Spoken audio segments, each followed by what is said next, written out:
நம்ம 6வது மாதத்துல வந்துட்டோம். இந்த வருடம் தொடங்கினது போல இருந்தது. ஜூன் மாதத்துல வந்துட்டோம். ஒரு வருஷத்துல பாதி கிட்டத்தட்ட நிறைவு பெற்றாயிற்று. ஆனாலும் நமக்கு கடந்து வந்த மாதங்கள்ல கர்த்தர் நமக்கு நல்லவராகவே இருந்திருக்கிறார். சரிதானா? கர்த்தர் நல்லவர், அவர் கிருபை.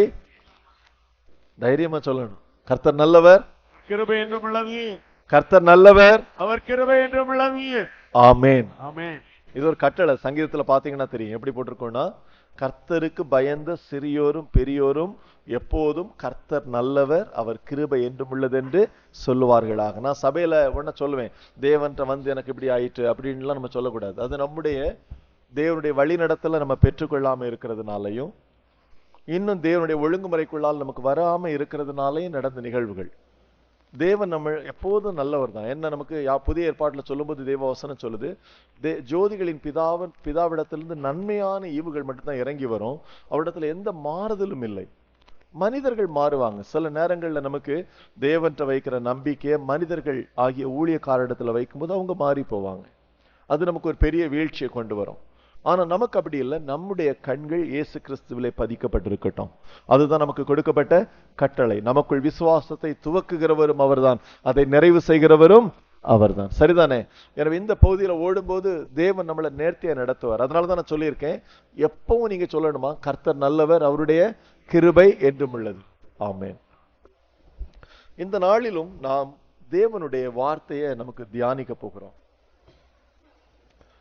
யாக்கோபை குறித்து நமக்கு கழிந்த வாரம் தியானித்தோம். ஆனா புதிய ஏற்பாட்டுல நான் ஏற்கனவே சொன்னேன், பழைய ஏற்பாட்டுல சொல்லப்பட்டிருக்கிற ஒவ்வொன்றும் புதிய ஏற்பாட்டின் செயலாக்கங்களுக்கு ஒரு சரியான ஒரு பிக்சரை, ஒரு படத்தை, ஒரு வெளிப்பாடை நமக்கு கொண்டு வருகிறது என்பதை நமக்கு பார்த்தோம்.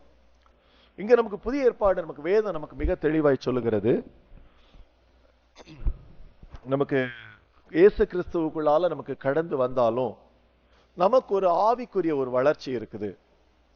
ஒரு மனிதன் இயேசுவை கண்டுகொள்ளும் போது அவன் எப்ப கண்டுகொள்ளுகிறான் என்று சொன்னால், தான் நொறுங்கி போய் தனக்கு ஒரு விடுதலை இல்லை, தனக்கு ஒரு பாவ மன்னிப்பு இல்லை, இருள்ல இருக்கிறேன், எனக்கு ஒரு வெளிச்சம் வேணும், ஒரு மரண வாசனை மூடி இருக்கு, எனக்கு ஒரு ஜீவன் வேணும் என்று தேடும் போது மனமுடைய இந்த நிலைமையில இயேசுவை கண்டுகொள்ளுகிறான். அவர் அவனுக்கு ஜீவனாகவும் வெளிச்சமாகவும் கடந்து வருகிறார். அது முதல் அவரை நம்ப தொடங்குகிறான், இயேசுவோடு கூட இணைக்கப்படுகிறான். அவன் இயேசுவோடு கூட இணைக்கப்பட்ட பிறகு, இங்க பாத்தீங்கன்னா தெரியும், ஒரு மரத்துல ஒரு கிளை ஒன்றா இணைக்கப்பட்ட பிறகு வேற மரத்துல உள்ள கிளையை வெட்டி தான் இந்த மரத்துல கர்த்தர் ஒட்டு போடுறாரு. இந்த மரத்திலிருந்து சாரமும் ஜீவனும் இந்த கிளைக்குள்ளால போக போக போக போக கொஞ்சம் கொஞ்சமா இந்த கிளையானது மரத்தின் அதே சாரத்திற்கும் ஜீவனுக்கும் ஒப்பாக மாறும்.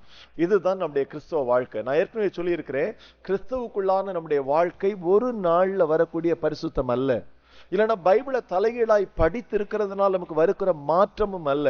இதை டாக்டரேட் பண்ணி ரிசர்ச் பண்றவங்க எத்தனையோ பேர் தவறாய் போதிக்கிறாங்க, தவறாய் போய்கொண்டு இருக்கிறாங்க. இந்த வேதத்தை வாசிக்கும் போதெல்லாம் மனித புத்தியை யூஸ் பண்ணும்போது தவறாய் புரிந்து கொள்ளுகிறாங்க.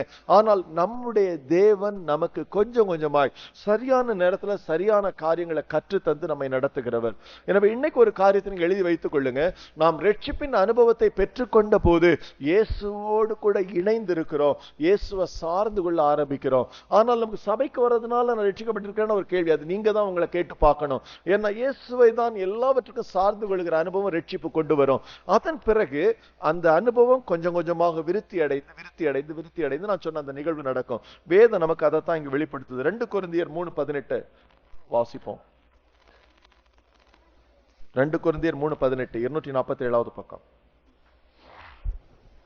நாம் எல்லோரும் சிறந்த முகமாய் கர்த்தருடைய மகிமையை கண்ணாடியிலே காண்கிறது போல கண்டு ஆவியா இருக்கிற கர்த்தரால் அந்த தானே மகிமையின் மேல் மகிமையடைந்து மறுபடுகிறோம். இந்த வசனம் எல்லாருக்கும் தெரிஞ்ச வசனம் தான், சரியா? நான் திரும்ப சொல்றேன் பாருங்க. நாம் எல்லாரும் திறந்த முகமாய் கர்த்தருடைய மகிமையை கண்ணாடியிலே காண்கிறது போல கண்டு. அதுல 2 வார்த்தை போட்டிருக்கு. எப்போதும் பைபிள் வாசிக்கும் போது நிதானிச்சு வாசிங்க, ஸ்பீடா போயிடாதீங்க. என்ன ஒவ்வொரு வார்த்தையும் ரொம்ப ஆழம். முதல்ல போட்டிருக்கு பாருங்க, நாம் எல்லாரும். இது யாருக்கு? நான் ஏற்கனவே சொல்லியிருக்கிறேன், இந்த பைபிள் ரட்சிக்கப்படாதவர்களுக்கு அல்ல. ரட்சிக்கப்படாதவர்களை ஏமாற்றுறதுக்கு வந்த உடனே ஒரு வாக்குத்தத்தத்தை கொடுத்து ஆசீர்வாதத்தை அனுப்புற ஒரு பெரிய கூட்டம் இருக்குது, மோசடி கூட்டம். நான் அதை சொல்லல. இங்க இந்த பைபிள் யாருக்கு எழுதப்பட்டிருக்குன்னா திறந்த முகமாய் வந்தவருக்கு. நாம் எல்லாரும் போட்டிருக்கிறது, யாரெல்லாம் கிறிஸ்துவிற்குள்ளால மறுபடியும் பிறந்திருக்கிறார்களோ, யாருடைய கண்கள் திறக்கப்பட்டிருக்கிறதோ, யாருடைய முகத்தில் இருந்து மறைக்கப்பட்டிருந்த திரை அகற்றப்பட்டிருக்கிறதோ, அவர்களுக்கு தான் இது முதல் காரியமா இது புரிய ஆரம்பிக்கும். அதனால இந்த வசனம் சொல்லுது, நாம் எல்லாரும் திறந்த முகமாய். திறந்த முகமானா அதுக்கு முன்னால வரைக்கும் எனக்கு ஒரு திரை இருந்தது.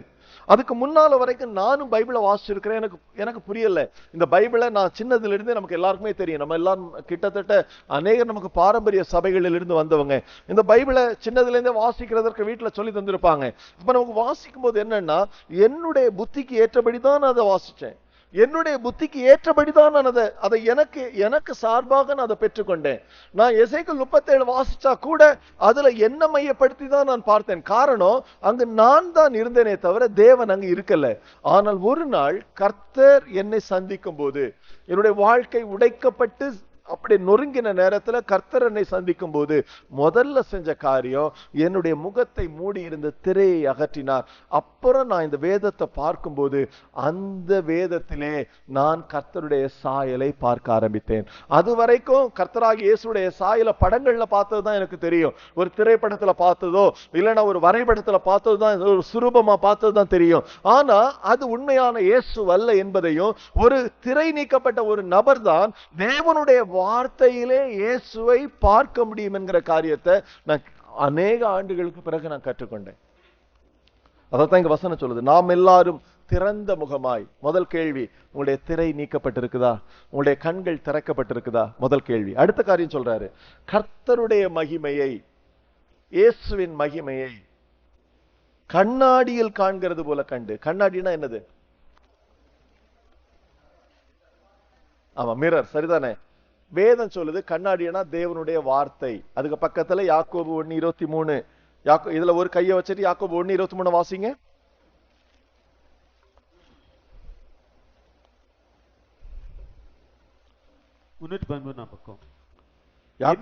யாக்கோபு 1:23 வாசிங்க பிரதர். எண்ணத்தினாலெனில் ஒருவன் திருவசனத்தை கேட்டும் அதன்படி செய்யாதவனால் கண்ணாடியிலே தன் சுவாப முகத்தை பார்க்கிற மனுஷனுக்கு ஒப்பாயிருப்பான். இந்த 1:23 புரிஞ்சுதா? எண்ணத்தினாலெனில் திருவசனத்தை கேட்டும் அதன்படி செய்யாதவனானால் கண்ணாடியிலே தன் முகத்தை பார்த்தும் அதை மறந்து போற மனுஷனுக்கு ஒப்பாயிருப்பான். சரிதானே?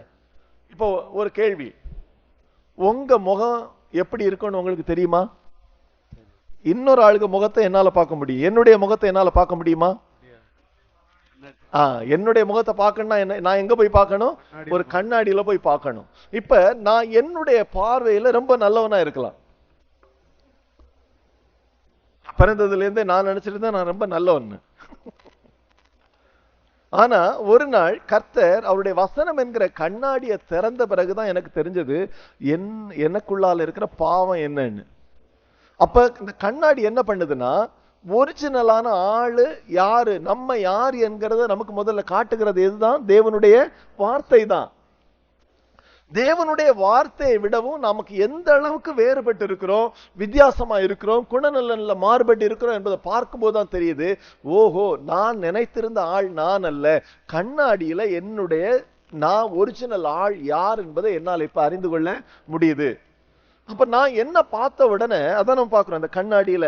அப்ப நான் முகத்தை பார்க்கிறேன், என்னுடைய நிலைமை எப்படி இருக்கு. தேவனுடைய வார்த்தை என்னுடைய கண்களை திறந்த பிறகு, ஐயோ இப்படி எல்லாம் செய்யறேனே. அந்த இடத்துல ரெண்டு காரியம். ஒரு சிலர் என்ன பண்ணுவாங்க, அதை மறந்து போய் உடனே மூடி வச்சுட்டு அஸ்யூஷுவலா வழக்கமா அவங்க எப்படி ஜீவிப்பாங்களோ அப்படி ஜீவிக்க போயிடுவாங்க. அவங்க தான் இந்த கண்ணாடியில பார்த்துட்டு மறந்து போகிற நபர்கள்.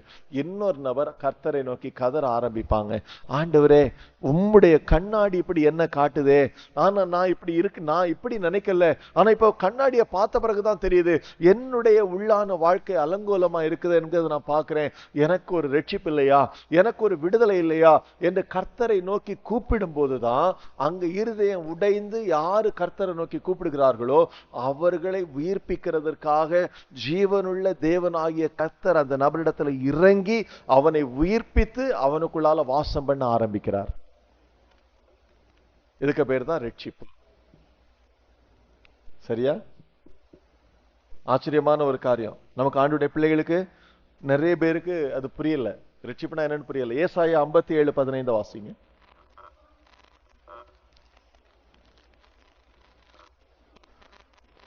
ஏசாயா 57:15. 863 பக்கம். நித்தியவாசியும் பரிசுத்தர் என்கிற நாமம் உள்ளவருமாகிய மகத்துவமும் உன்னதமானவர் சொல்லுகிறார், உன்னதத்திலும் பரிசுத்த ஸ்தலத்திலும் வாசம் பண்ணுகிற நான் பணிந்தவர்களின் ஆவியை உயிர்ப்பிக்கிறதற்கும் நொறுங்கினவர்களின் இருதயத்தை உயிர்ப்பிக்கிறதற்கும் நொறுங்குண்டு பணிந்த ஆவியுள்ளவரிடத்திலும் வாசம் பண்ணுகிறேன். இப்ப நீங்க பாத்தீங்கன்னா தெரியுங்களா, போட்டிருக்கு நித்தியவாசியும் பரிசுத்தர் என்கிற ஒரு நாமம் உள்ள கர்த்தர். அவர் யார்கிட்ட இறங்குவார்னா, யாருடைய இருதயம் உடைந்து போயிருக்குதோ, யாருடைய ஆவி பணிந்த ஆவியா இருக்குதோ, ஹம்பிள் ஸ்பிரிட்டா இருக்குதோ, அவங்கள்ட்ட தான் இறங்கி வாசம் பண்ண முடியும். ஒரு காரியத்தை நீங்க புரிந்து கொள்ளுங்க, எனக்கு வேத அறிவு இருக்கிறதுனால என்னுடைய ஆவியில தாழ்மை இல்லைன்னா என்னுடைய ஆவியில இருதயத்துல தேவன் தங்க முடியாது. நம்ம இடத்துல வழக்கமா ஒரு பழமொழி சொல்லுவாங்க பாத்தீங்களா, தாழ்ந்த இடத்துல என்ன நிக்கும்? தண்ணி நிக்கும். சரிதானா? தாழ்ந்த இடத்துல தண்ணி நிக்கும். எந்த ஆவி பணிந்து இருக்கிறதோ, ஏன் ஆவியை குறிப்பிடுறாரு? வெளிப்படையாய் ஒரு மனுஷன் தாழ்மையா இருக்கிறது மாதிரி நடிக்க முடியும், உள்ள அவ்வளவு பெருமை இருக்க முடியும். அவன் அறியாமலேயே நம்முடைய வேர்வை நமக்கு வெளியில வந்து அந்த ஸ்மெல் நமக்கு தெரியாம இருக்கிறது மாதிரி, அவன் உள்ளால வெளியில தாழ்மையா இருக்கிற மாதிரி இருக்கிற நபர் வெளியில உள்ள ஆள்கிட்ட நடந்து கொள்கிற விதம் மற்றவங்களுக்கு தெரியும், ஆனா சம்பந்தப்பட்ட நபருக்கு தெரியாது. சோ இங்க பாத்தீங்கன்னா தெரியும். அதனாலதான் ஆண்டவர் வெளிப்படையான ஒரு தாழ்மை, அப்படி அதுக்காக நான் சும்மா அப்படியே இருக்கிற மாதிரி இருக்கிறது நாங்க அங்க ஆண்டவர் சொல்லல. என்னுடைய ஆவி ஒரு மனத்தாழ்மையின் ஆவியில வரணும்னா என்னுடைய இருதயம் உடையணும். என்னுடைய இருதயம் உடைஞ்சாதான், கர்த்தரை தவிர எனக்கு நம்பிக்கை இல்லை என்ற ஒரு பகுதி வரும்போதுதான் ஒரு மனிதன் ஆண்டவருடைய சமூகத்துல போய் கதறுவான். அப்ப தேவாதி தேவனாகிய அவர், வானமும் பூமியும் கொள்ளாத அந்த தேவனாகிய கர்த்தர் இறங்கி அந்த மனுஷனுடைய ஆவியிலே போய் இருதயத்திலே போய் வாசம் பண்ணுவார். ஆமென். புரியுதா உங்களுக்கு? இதான் அற்புதம், ஆச்சரியமான ஒரு காரியம், ரொம்ப ஆச்சரியமான ஒரு காரியம். ஒரு மனுஷனுக்கு கர்த்தர் கொடுக்கிற மிகப்பெரிய ஆசீர்வாதம் நொறுங்கின ஒரு ஆவி, பணிந்த ஒரு ஆவி, நொறுங்கின ஒரு இருதயம். ஏன்னா தேவன் அவனோடு கூட இருப்பார், கண்டிப்பா அவனோடு கூட இருப்பார். சோ நமக்கு இந்த ஒரு காரியத்தை தான் நமக்கு தெளிவா புரிந்து கொள்ளுங்க. இங்கதான் கர்த்தர் அவனை சந்திக்கிறார், அவன் கர்த்தரோடு கூட சேர போகிறான். உங்களுக்கு தெரியும், நம்முடைய ஆவிக்குரிய வாழ்க்கையில ரட்சிக்கப்பட்டதிலிருந்து மறுரூபமாகிற காரியத்தை, எப்படி ஒரு பூரணத்தை நோக்கி நாம் செல்லுகிறோம் என்கிற ஒரு சித்திரத்தை நமக்கு காட்டுகிறது யாக்கோபுடைய வாழ்க்கை. ஆபிரகாமும் ஈசாக்கும் அல்ல. ஈசாக்கு கிறிஸ்துவை வெளிப்படுத்துகிற காரியம், ஆபிரகாம் அழைப்பை உறுதிப்படுத்துகிற காரியம். ஆனால் யாக்கோபுடைய வாழ்க்கை தான் என்னுடைய உங்களுடைய வாழ்க்கையில ஆவிக்குரிய வாழ்க்கை எங்க தொடங்குது, அங்கிருந்து அது எப்படி மறுரூபமாகி அப்படி ஒவ்வொரு பகுதியாக அந்த மகிமையிலிருந்து மகிமைக்குள்ளாக கடந்து போகிறது என்பதை யாக்கோபின் மூலமாக தேவன் நமக்கு வெளிப்படுத்துகிற அந்த சித்திரம் மிக அற்புதமானது. யாக்கோபுடைய காரியங்களை பல நேரங்களை நான் தியானிக்கும் போது அழுந்திருக்கேன். ஏன் தெரியுமா? எப்படி இருந்த ஒரு நபர் வர வர வர வர வர பாத்தீங்கன்னா இயேசுவாவே மாறிட்டான். அவனுடைய முடிவு மாதிரி ஆபிரகாமுடைய ஈசாக்குடைய முடிவு இருக்கல. ஆபிரகாமும் ஈசாக்கு முற்பிதாக்களாக இருந்தாலும் யாக்கோபுடைய முடிவு மகிமை. அதை நமக்கு இன்னைக்கு பார்க்க போகிறோம். அதைத்தான் நமக்கு கர்த்தர் சொல்றாரு. இங்க நமக்கு இப்போ 2 கொரிந்தியர் 3 வந்தீங்கன்னா பாருங்க, நாம் எல்லாரும், இப்போ நான் அந்த வசனத்தை நீங்க வாசிக்க புரியும், திறந்த முகமாய் திரை நீக்கப்பட்டவர்களாய் கர்த்தருடைய மகிமையை கண்ணாடியில பார்க்கிறோம், தேவனுடைய வசனத்துல பார்க்கிறோம். இயேசு யாருன்னு நீங்க பார்க்கணும்னா தேவ வசனத்துல போய் தேடுங்க, படத்தை பார்க்காதீங்க. நான் ஏற்கனவே சொல்லி இருக்கிறேன், படத்துல இருக்கிறது இயேசு அல்ல, அது இயேசு மாதிரி நடித்த ஒரு நபர், அவ்வளவுதான். கர்த்தர் யார் என்பதை நீங்க அறிந்து கொள்ளணும்னா எங்க போங்க? தேவனுடைய வார்த்தையில போங்க. அது உங்களுக்கு போட்டிருக்கேன், கர்த்தருடைய மகிமையை.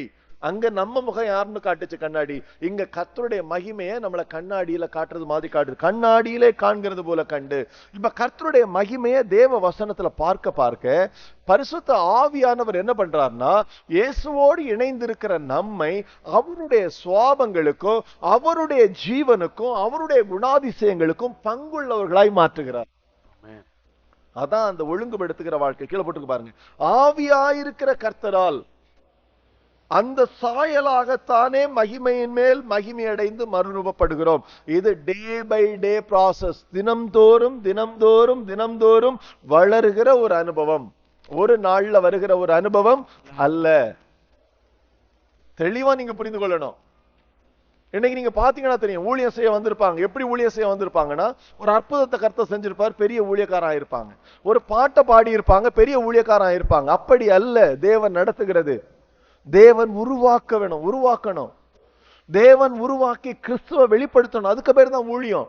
நமக்கு ஏதோ ஒண்ணு செய்யறதுக்கு பேர் ஊழியம் அல்ல. அதுக்கு வேற காரியங்கள் இருக்குது, வேற மதங்கள் இருக்குது. அதை நமக்கு ஃபாலோ பண்ண வேண்டிய தேவை எந்த விதத்தில் நமக்கு இல்லவே இல்லை. நமக்கு கிறிஸ்துவ வெளிப்படுத்துகிற காரியம். நம்ம கோல் என்னன்னு தெரியணும். நிறைய பேர் நினைக்கிறாங்க, நான் ரட்சிக்கப்பட்டா பரலோகத்துக்கு போயிடணும் அப்படின்ட்டு. அது நம்ம கோல் கிடையாது. இப்ப நீங்க ஒரு ட்ரெயின் ஏறுறீங்க, சென்னைக்கு ட்ரெயின் ஏறுறீங்கன்னு வைங்க. நாகர்கோவில் ஸ்டேஷன்ல சென்னை போகக்கூடிய ட்ரெயின்ல ஏறிட்டீங்க. உங்களுடைய லக்கு என்னது? சென்னை போய் சேரணும். ஆனா நீங்க இப்ப மதுரை போறோம். இப்ப நீங்க ட்ரெயின்ல ஏறணும்னு வச்சுருங்க. நான் இப்ப எந்த ட்ரெயின்ல ஏறிட்டேன்? சென்னை ட்ரெயின்ல ஏறிட்டேன், சந்தோஷம் தான். ஆனா நீங்க இப்ப கோவில்பட்டியில போனோன்னு இறங்கிட்டீங்கன்னு வைங்க. எங்க இறங்குனீங்க? நீங்க லெக்க போய் அடைஞ்சிருக்கீங்களா? இல்ல, சென்னை நீங்க போய் சேரல. இப்ப நம்முடைய ஆவிக்குரிய வாழ்க்கையில லெக்கு என்ன? நம்முடைய ஆவிக்குரிய வாழ்க்கையில லெக்கு என்ன? நான் ஏற்கனவே சொல்லி இருக்கிறேன், கிறிஸ்துவின் சாயல். ஆமா, அதுவா 2 வசனத்தை வாசிங்க பார்ப்போம். நமக்கு இப்ப ஆமா, ரோமருக்கு எழுதின நிருபம் 8வது அதிகாரம் 29வது வசனம். 216 பக்கம். நம்முடைய குமாரன் பிதாவாகிய தேவன், நம்முடைய குமாரன் அநேக சகோதரர்களே முதற் பேரானவராய் இருக்கும் பொருட்டு தேவன் எவர்களை முன்குறித்தாரோ அவர்களை தமது குமாரனுடைய சாயலுக்கு ஒப்பாய் இருப்பதற்கு முன்குறித்திருக்கிறார். பிதாவாகிய தேவன், அந்த வசனத்தை நீங்க நிதானமா வாசிச்சு பாத்தீங்கன்னா ஒரு அங்க அதுதான் நம்ம லெக்கு. தேவன் நம்ம மேல வைத்திருக்கிற லெக்கு எதுனா தம்முடைய குமாரன். பிதா பிதா தன்னுடைய குமாரன் அநேக சகோதரருக்குள்ள முதற் பேரானவராய் இருக்கும் பொருட்டு. இயேசு தேவனுக்கு எப்படிப்பட்டவர்? முதற் பேரானவர். அவர் நமக்காக மரித்து உயிர்த்தெழுகிறதற்கு முன்பதாக தேவனுக்கு ஒரே பேரான குமாரன் தான் உண்டு. ஆனால் எப்பொழுது மரித்து உயிர்த்தெழுந்தாரோ அது முதல் இயேசுவை விசுவாசிக்கிறவர்கள் தேவனுடைய பிள்ளைகளாகும் போது, தேவனுடைய குடும்பத்தில் நம்ம சேர்க்கப்படும் போது இயேசு முதற் பேரானவராய் மாறுகிறார். சரியா? அப்ப இயேசு நம்முடைய மூத்த சகோதரன். புரிஞ்சுதா உங்களுக்கு? நிறைய பேருக்கு நான் எவ்வளவு சொன்னாலும் புரியல. நான் சொன்னது உங்களுக்கு புரிஞ்சுதா? இயேசு இப்ப நமக்கு யாரு? மூத்த சகோதரன். இனி ஒரு ஆளை பிரதரோ சிஸ்டர்னு சொன்னா கொஞ்சம் கவனமா இருக்கணும். பிரதர் அப்படின்னு சொன்ன அர்த்தம் என்னது? கிறிஸ்துவுடைய இளைய சகோதரனே. ஒரு சிஸ்டர் அப்படின்னு சொல்றீங்க, அதுக்கு அர்த்தம் என்னது? கிறிஸ்துவுடைய இளைய சகோதரியே. சிலர் ரட்சிக்கப்படாதவங்கள்ட்ட போய் பிரதர் சிஸ்டர்னு சொல்லிட்டு இருப்பாங்க. ஏன்னா நமக்கு அந்த வெளிச்சம் சரியா வராததுனால யார்கிட்ட சொல்லணும், யார்கிட்ட சொல்லக்கூடாது, எப்படி பேசணும் ஒண்ணுமே நமக்கு தெரியாம கொஞ்சம் பேர் செய்யறாங்க, நாங்களும் செய்யறோம். அவங்க என்ன பண்றாங்களோ அதை நம்மளும் செய்யக்கூடிய ஒரு பகுதியில் நமக்கு வரக்கூடாது. நமக்கு என்ன செய்கிறோம் தெரியணும். கிறிஸ்து நமக்கு முதற் பேரானவர். கிறிஸ்து நமக்குள்ளால வாசம் பண்ணுகிறதுனால, அவருடைய ஆவி நமக்குள்ளால இருக்கிறதுனாலதான் நாம் பிதாவாகிய தேவனை அப்பா பிதாவேன்னு கூப்பிடுறோம். புரியுதா உங்களுக்கு? இப்ப நமக்கு ஒரு அப்பா இருக்கிறார், பிதாவாகிய அப்பா இருக்கிறாரா இல்லையா?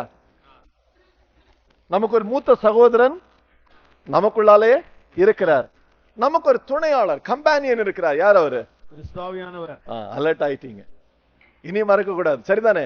நமக்கு ஒரு அப்ப ஏற்கனவே நமக்கு எதுல வரும்? ஒரு குடும்பத்துல வரும். நமக்கு ஒரு அப்பா இருக்கிறாரு, நமக்கு ஒரு அண்ணன் இருக்கிறாரு, நமக்கு ஒரு கம்பானியன் இருக்கிறாரு. இந்த வெளிச்சம் வந்த ஒரு நபர் நான் தனியா இருக்கிறேன் அப்படின்னு சொன்ன அர்த்தம் என்னது? திரை நீக்கப்படல. ஆண்டவரே எனக்கு திரையை என்ன பண்ணுங்க, இனி யாராவது அப்படி சொல்லி பாருங்க, நான் தனியா இருக்கிறேன். அப்ப இவங்கெல்லாம் யாரு? இதுதான் நமக்கு மதத்துல இருக்கிறது. மதத்தை விட்டு கிறிஸ்துவை பின்பற்றும்படியா ஜீவ பாதையில் நீங்க கடந்து வாங்க. கிறிஸ்து நமக்கு முதற் பேரானவர், கிறிஸ்து தேவனுக்கு முதற் பேரானவர், நம்முடைய மூத்த சகோதரன். திரும்ப அந்த வசனத்தை வாசிக்கிறேன் பாருங்க. தம்முடைய சகோதரன் அநேக சகோதரருக்குள்ளே முதற் பேரானவராய் இருக்கும் பொருட்டு தேவன் எவர்களை முன்னறிந்தாரோ அவர்களை தமது குமாரனுடைய சாயலுக்கு ஒப்பாயிருப்பதற்கு முன்குறித்திருக்கிறார். இப்ப நம்ம தேவ பிள்ளைகளாய் மாறிட்டோம். எப்பொழுது இயேசுவை தேவனுடைய குமாரனை விசுவாசித்தோமோ அப்பொழுது நாம் தேவனுடைய செல்ல பிள்ளைகளாய் மாறிட்டோம். நமக்கு ஒரு மூத்த சகோதரனாக இயேசு இருக்கிறார். ஆனா தேவன் அதோட திருப்தி அடையலையா? தேவன் என்ன சொல்றாரு? என்னுடைய பிள்ளைகள் எல்லாருமே என்னுடைய மூத்த குமாரனாகிய என்னுடைய முதற் பெயரானவராகிய இயேசு கிறிஸ்துவை போலவே நாம் மாறும்படியாய் தேவன் நமக்கு ஒரு லெக்கை வைத்திருக்கிறார். ஆமென். புரியுதா உங்களுக்கு?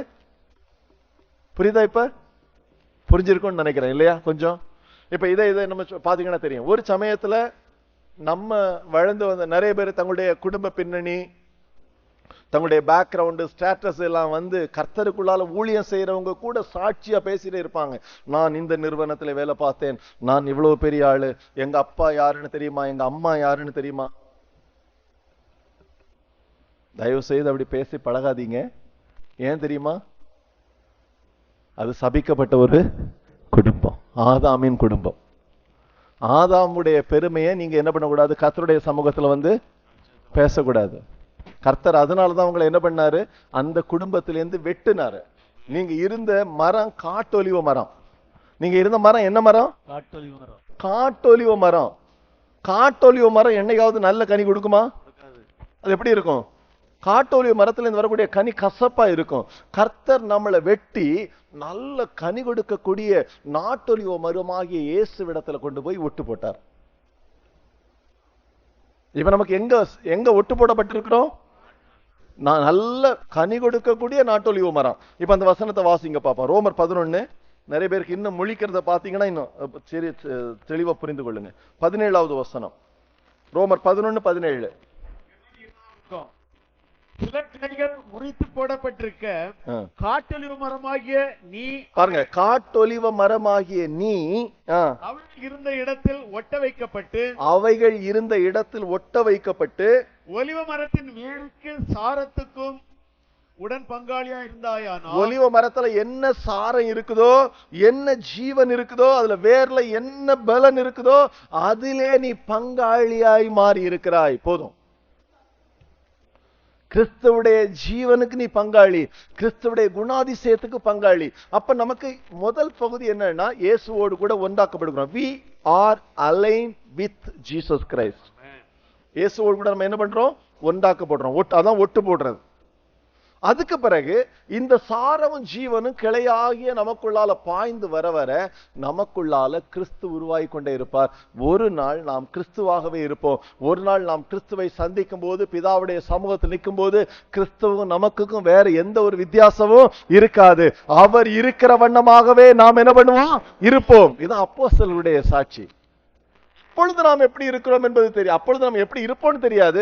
ஆனா யோவான் சொல்றாரு, எனக்கு ஒண்ணு தெரியும், அவர் இருக்கிற வண்ணமாகவே நாம் இருப்போம். இது அற்புதமா இல்லையா? அற்புதம், அற்புதம். தேவன் அற்புதமா. அதனாலதான் அன்னைக்கு அப்போஸ்தலர்கள் பாடாப்பட்டாங்க. ஒரு கூட்டத்தை சேர்த்து நாங்க கொஞ்சம் பேர் இருக்கிறோம், எப்படியாவது நீங்க கொஞ்சம் பேர் வந்துருங்க அப்படின்னு சொல்லிட்டு அவங்க பிரயாசப்படல. அவங்களுடைய உபதேசம் அன்னைக்கு கொஞ்சம் பேரா இருந்தாலும் சத்தியம் சத்தியமா இருந்தது. கிறிஸ்துவே சகலத்தையும் உள்ளடக்கி இருக்கிறார். கிறிஸ்துவுக்கு வெளியில நமக்கு ஒன்றுமே இல்லை என்கிறத அவர்கள் ஆணித்தனமா சொன்னாங்க. நீ கிறிஸ்துவுக்குள்ளா இருக்கிறதற்கு அடையாளம் கிறிஸ்துவோடு கூட ஒட்டு போடப்பட்டு சேர்க்கப்பட்டு கிறிஸ்துவை உருவாக்குகிற ஒரு வேலையை அப்போஸ்தலர்கள் தேவனோடு கூட இணைந்து செய்தாங்க. இன்னைக்கும் தேவனுடைய மனுஷர்கள் ஒரு ஊழியத்தை ஸ்தாபிக்கிறது அல்ல, ஒரு ஆர்கனைசேஷன், அவ்வளவுதான். நீங்க ஒரு ஆர்கனைசேஷன் ஆரம்பிக்கிறதுக்காக கர்த்தர் கூப்பிடல. இன்னைக்கு கர்த்தர் தந்திருக்கிற ஊழியம், எனக்குள்ளால கிறிஸ்து உருவாகணும், உங்களுக்குள்ளால கிறிஸ்து என்ன பண்ணணும்?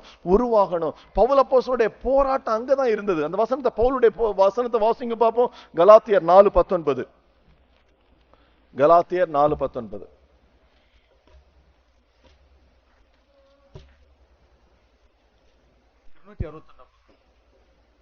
என் சிறு பிள்ளைகளே, கிறிஸ்து உங்களிடத்தில் உருவாகும் அழகும் உங்களுக்காக மறுபடியும் கர்ப்ப வேதனைப்படுகிறேன். பவுலுடைய போராட்டம் தெரியுதா?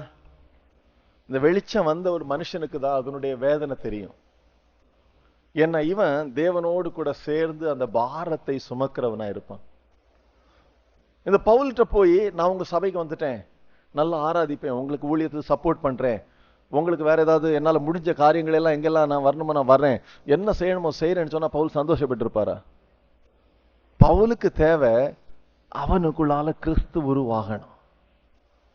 அவனுக்குள்ளால கிறிஸ்து உருவாகிட்டார்னா பவுலுக்கு அது மாதிரி ஒரு சந்தோஷம் இல்ல. அப்போ அல்லேலூயா சொல்லியிருப்பார். சரிதானா? அல்லேலூயான்னு சொல்லியிருப்பாங்க. முன்னால நாங்க ஊழியத்துல உடன் ஊழியர்களா இருக்கும்போது சில போன் பண்ணுவாங்க, பிரதர் இப்படி ஒரு வேலை கிடைச்சிட்டு. அப்ப எங்க ஊழியக்காரர் சொல்லுவார் அல்லேலூயா. அப்ப நாங்களே என்ன சொல்லுவோம்? அல்லேலூயா சொல்லுவோம். அதே மாதிரி எங்களுடைய ஆரம்ப காலத்துல பிரதர் ஒரு நல்ல இவ்வளவு ஒரு சொத்து கிடைச்சிட்டு அல்லேலூயா. இப்பதான் அல்லேலூயா மாறி இருக்கு. கிறிஸ்து உருவாகலைன்னா அல்லேலூயா வராது. இப்ப கிறிஸ்து நமக்குள்ளால உருவாகலைன்னா நமக்கு சபையாய் கூடி வர்றதுல பிரயோஜனம் இல்லாம போயிடும். அப்ப இந்த பாரத்தை தேவன் பவுலுக்குள்ளால வச்சாரு. அந்த பாரம் ஒரு கற்ப வேதனைப்படுகிற பாரம். ஒரு கர்ப்பமா இருக்கிற நீங்க தாய்மார்களுக்கு தெரியும், உங்க குழந்தையை நீங்க உங்க வயிற்றுல சுமக்கும் போது அந்த 9 மாத காலம் எவ்வளவு கஷ்டப்பட்டிருப்பீங்கன்னு சொல்லிட்டு. அந்த குழந்தை பாதிப்பு வந்துடக்கூடாது, குழந்தை உருவாகணும் அப்படிதான் நினைச்சிருப்பீங்க. குழந்தைக்கு எந்த குறையும் வந்துடக்கூடாது, குழந்தை நல்ல முறையில பிறக்கணும், அதனுடைய சரீர வளர்ச்சி நல்லா இருக்கணும், அது சரியா இருக்கணும். ஒவ்வொரு நேரமும் உங்க மைண்ட்ல அதுதான் ஓடிக்கொண்டே இருக்கும். பவுலுக்கும் அப்படிதான் ஓடிட்டு இருந்தா. அதான் சொல்றாரு, நீங்க கிறிஸ்து உங்களை உருவாகிற வரைக்கும் எனக்கு அந்த பாரம் மாறல. நீங்க உங்களுக்குள்ளால எப்பொழுது கிறிஸ்து உருவாகிறாரோ அன்னைக்கு என்னுடைய வேலை முடிஞ்சது. அதுதான் பவுலுடைய ஒரு காரியம். அதான் பவுல் சொன்னாரு, நான் உங்களை விட்டுட்டு கர்த்தர்ட்ட போறதை நான் விரும்புறேன், இந்த உலகத்துல இருக்கிறத நான் விரும்பல. ஆனாலும் உங்களுடைய பிரயோஜனத்திற்காக கர்த்தரை இருக்க சொல்லி இருக்கிறதுனால நான் இந்த பூமியிலே இன்னும் கொஞ்ச நாள் கூட இருக்க வேண்டியதாக இருக்கிறது. இதுதான் பவுலுடைய சாட்சி. எனவே இன்னைக்கு நமக்குள்ளால கிறிஸ்து உருவாகிறது தான் கர்த்தர் நமக்கு தந்திருக்கிற லெக்கு. இப்ப உங்களுக்கு தெரியல, உங்களுக்கு லெக்கு என்னது? உங்கள்ட்ட யாராவது கேட்டா சொல்லக்கூடாது, உங்களுடைய லட்சியம் என்ன? 100 சபைகளை ஸ்தாபிப்பது. அப்படியா? 1,00,000 ஆத்துமாக்களை ரட்சிப்பது. நமக்கு டோட்டலா எங்கேயோ அவுட் ஆஃப் ட்ராக், தண்டவாளத்துக்கு வெளியில போயிடும். ட்ரெயின் ஓடவே ஓடாது, ஃபுல்லா மாமிசம் தான் வேலை செய்யும். எந்த காட்டொலிவு மரத்துல இருந்து வெட்டினோமோ அதுல போய் சார்ந்து கொள்ளுவோம். எந்த காட்டொலிவு மரத்துல போய் நிப்போம், எங்க ஊழியத்துக்கு உதவி செய்யுங்க. சரிதானா? நம்ம மாவட்டத்துல கிறிஸ்துமஸ் வந்தானா குடில் வைக்கிற போட்டி நடக்கும், பார்த்திருக்கீங்களா? ஆண்டவர் இடம் இல்லாம வெளியில இருக்கிற ஒரு கூடாரத்துல பிறந்தார். ஆனா குடில் எவ்வளவு லட்சத்துல வைக்கிறாங்க தெரியுமா? இடையில யாரோ சொன்னாங்க, கருங்கல் பக்கத்துல 40 லட்சம் ஒரு குடில். போட்டி, யார் பெரிய குடில். கடைசியில கிறிஸ்துமஸ் முடிஞ்சு 10 நாள் முடிஞ்சு அந்த எல்லா ஜனங்களும் வந்து பார்த்த பிறகு பிரைஸ் கொடுப்பாங்க. முன்னால இப்ப யாருன்னு தெரியல. அப்ப இங்க இருக்கிற ஒரு ஷாஜகான் ஜுவல்லர்ஸ்னு ஒரு இஸ்லாமியர் ஒரு ஆள் தான் பிரைஸ் கொடுப்பார். யாருக்கு? யாரு சிறப்பாய் குடில் கட்டினார்கள். ஒண்ணு தெரியுமா? தேவனை அறிந்த மெய்யாய் ஊழியர் செய்கிற ஒரு நபர் தேவனை அறியாத ஒரு நபரிடத்திலிருந்து ஒரு பைசா வாங்க மாட்டான். சுவிசேஷ கூட்டம் நடக்கும் போது காணிக்க பிரிக்கிறது மாதிரி கர்த்தர் அவமானப்படுத்துகிற காரியம் வேற ஒண்ணு இல்லை. அது சுவிசேஷ கூட்டமா இருந்தால் தேவனை அறியாத ஜனங்கள் வருகிற இடத்துல நீ அவர்களை மனம் திரும்புதலுக்கும் கிறிஸ்துவுக்கு நேராக நடத்தி ரட்சிப்புக்கு நேராக நடத்த வேண்டிய இடத்துல காணிக்க எதுக்கு உனக்கு? இவ்வளவு செலவாகுது. அப்போஸ்தலர்கள் அநேக ஸ்டேஜ் போட்டு நடத்திருந்தா அதுல யாரெல்லாம் இருந்திருப்பா? அனனியா, கைப்பா, ஏரோது, பிலாத்து. சரிதானா? சரிதானே? ஆனா தேவன் அறிந்த மனுஷனுக்கு அந்த வித்தியாசம் தெரியும். தேவன் அறிந்த மனுஷன் அதை ஏற்றுக்கொள்ளவும் மாட்டான், அதை அங்கீகரிக்கவும் மாட்டான். இன்னைக்கு நிறைய இதுல பாருங்க, சபைகள்லயே அரசியல்வாதிகள் உட்கார்ந்து இருக்காங்க. கன்வென்ஷன் கூட்டங்களுக்கு போனான்னா அமைச்சர்கள் உட்கார்ந்து இருக்கிறாங்க. பெரிய பெரிய ஊழியர் கொடுகைக்கு போனான்னா பெரிய பெரிய அரசியல்வாதிகள் உட்கார்ந்து இருக்கிறாங்க. அது கர்த்தருடைய கூட்டம் நினைக்கிறீங்களா? தயவு செய்து ஏமாந்து போயிடாதீங்க. இயேசு எந்த தன்னுடைய கூட்டத்திற்கும் ஏரோதுவ விருந்தாளியா என்ன பண்ணல? கூப்பிடல. ஏரோது கேட்ட கேள்விக்கு கூட அவர் பதில் சொல்லல. நீ அற்புதம் செய், அற்புதம் செய் அப்படின்னு சொன்னார். பேசவே இல்லை. ஒரு வார்த்தை கூட ஏரோதுக்கு ரிப்ளை பண்ணல. இது நம்முடைய ஆண்டவர். நம்முடைய இலக்கு என்ன என்பதை தேவ பிள்ளைகள் நீங்க முதல்ல அறிந்து கொள்ளுங்க. தவறான காரியங்களுக்கு நீங்க ஓடிட்டு இருக்காதீங்க. உங்களுடைய நாட்களை விரயம் செய்தது போதும். இன்னும் கிறிஸ்துவுக்குள்ளால் நீங்க வளருங்க. நீங்க கிறிஸ்துவுக்குள்ளால வளர வளர கிறிஸ்து உங்களை சரியாய் உங்களை கொண்டு என்ன அவருடைய ராஜ்யத்துக்கு செய்யணுமோ அதை செய்ய அவர் உண்மை உள்ளவராக இருக்கிறார். ஆமென். அது சிம்பிளா நடக்கும். அது மகிழ்ச்சியான ஒரு பகுதியாகவும் நிச்சயமா இருக்கும். கர்த்தர் நமக்கு உதவி செய்வாராக. நமக்கு பார்த்து பழைய ஏற்பாடுல இந்த வசனத்தை வாசிக்கிறோம். ஒரு வசனம் நம்ம இப்ப 2 கொரிந்தியர் 3:18 இருக்கிற வசனம் பழைய ஏற்பாடுல இருக்கு. நான் சொன்னேன் வேதம் கர்த்தருடையது, ரெண்டும் கரெக்டா சீர் பொருந்தும். நீதிமொழிகளுடைய புஸ்தகம் 4:18 வாசிங்க. நான் இப்ப சொன்ன காரியம் அதை பார்த்துட்டு நம்ம யாக்கோபை கொஞ்சம் தியானித்து நம்ம நிறைவு செய்வோம். நீதிமொழிகள் 4:18.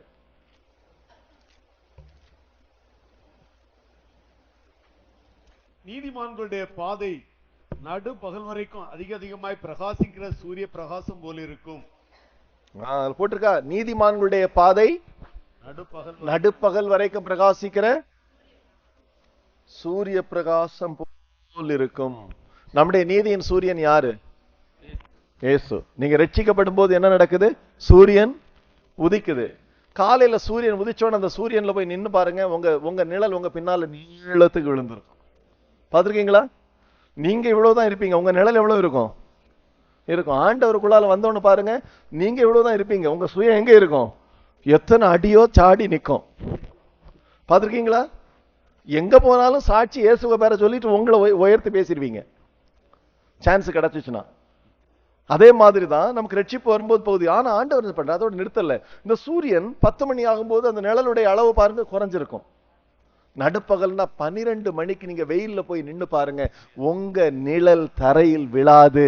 ஏனென்றால் சூரியன் உங்களிடத்துல மகிமையாய் உங்க நேரம் நின்று பிரகாசிக்கிறதுனால உங்க நிழல் அங்க காணப்படாமல் போயிடும். அதே மாதிரிதான் இயேசு கிறிஸ்துவுக்குள்ளால வருகிற ஒவ்வொரு பிள்ளைகளும் கிறிஸ்துவின் சாயல்ல வளர்ந்து வளர்ந்து வளர்ந்து ஒரு நாள் அவன் கிறிஸ்துவை போலவே மாறிவிடுவான். அவனுடைய சுய அங்க காணப்படவே செய்யாது என்கிறது தான் பழைய நமக்கு ஏற்பாடுலையும் புதிய ஏற்பாடுலையும் நமக்கு சொல்லப்படுகிற செய்தி ஒண்ணு. ஏனென்றால் தேவன் ஒருவர் தான். ஆமென். சரிதான். நான் உங்களுக்கு சொன்னது புரிஞ்சது இல்ல?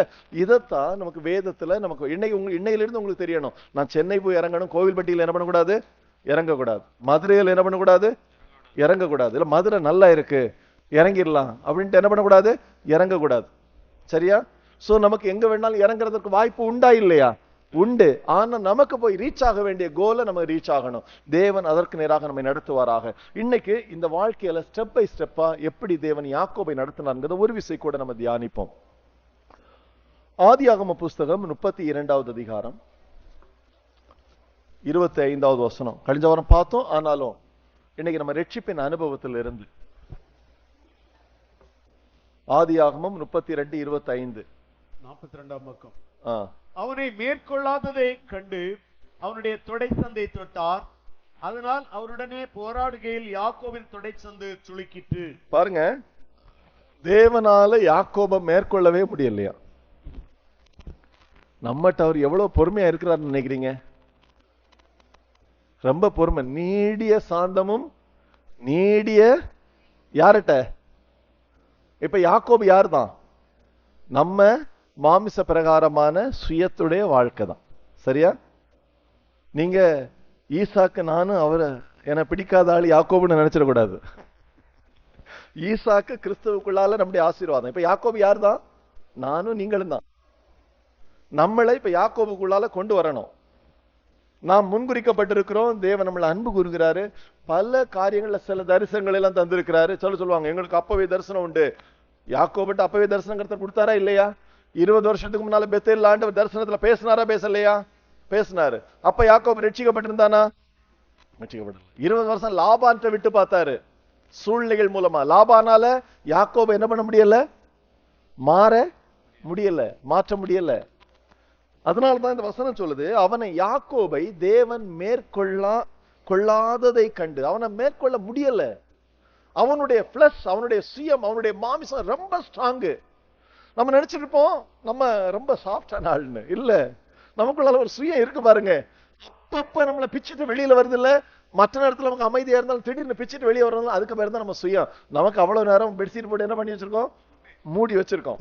தப்பன அது பிச்சுட்டு வெளியில வந்துரும். கர்த்தர் நமக்கு வெளியில காட்டுறது. அப்புறம் நீங்க புரிந்து கொள்ளணும், அவனால இது வந்ததுன்னு சொல்லக்கூடாது. எனக்கு உள்ள இருக்கிறதானே வெளியில வரும். சரியா இல்லையா? அப்ப நம்ம பாக்குறோம், இங்க அவனை மேற்கொள்ள முடியல. கர்த்தருக்கு ஒரே வழி, யாக்கோபை உடைச்சிடறதுதான். தேவன் லாபானை வச்சு உடைக்க முடியாதத தன்னுடைய சொந்த கரத்தை நீட்டி யாக்கோபுடைய தொடை சந்தை தொட, அவனுடைய ஜாயிண்ட் பகுதி அப்படியே விட்டுட்டு அவன் பலவீனப்படுத்தப்படுகிறான். தெளிவா நான் ஏற்கனவே சொல்றேன், கர்த்தர் யாரிடத்துல வந்து வாசம் பண்றாரு? பணிந்த நொறுங்கின ஆவி உள்ளவரிடத்திற்கு. யாக்கோபுக்கு கூட கர்த்தர் வந்து வாசம் பண்ணணும்னு விரும்புறாரு. ஆனா யாக்கோபுடைய சுயத்தினால கர்த்தரால் அது முடியல. மாமிச பலன் ரொம்ப ஸ்ட்ராங்கா இருக்கு. அப்ப அதை உடைக்கிறது தவிர வேற வழி இல்லை. கர்த்தர் தன்னுடைய சொந்த கையை நீட்டி எங்க தொடணும் அங்க தொடுறாரு. அவனுடைய பலன் உடைஞ்சு போயிட்டு.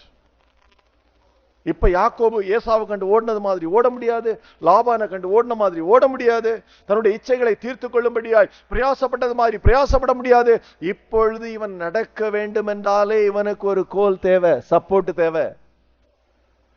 தேவன் யாக்கோபை தன் துணை இல்லாமல் ஏதும் செய்ய முடியாத ஒரு அனுபவத்துல ஒரு லைன்ல கொண்டு வர்றார் பாருங்களா. இதுதான் ரட்சிப்பின் மகிமையே. உண்மையான ரட்சிப்பை பெற்றுக் கொண்டிருக்கிற ஒரு நபரால கர்த்தர் இல்லாம தன்னால ஒரு அடி எடுத்து வைக்க முடியாது. அவனுக்கு ஒரு கம்பு இல்லாம ஒரு காலை எடுத்து வைக்க முடியாது.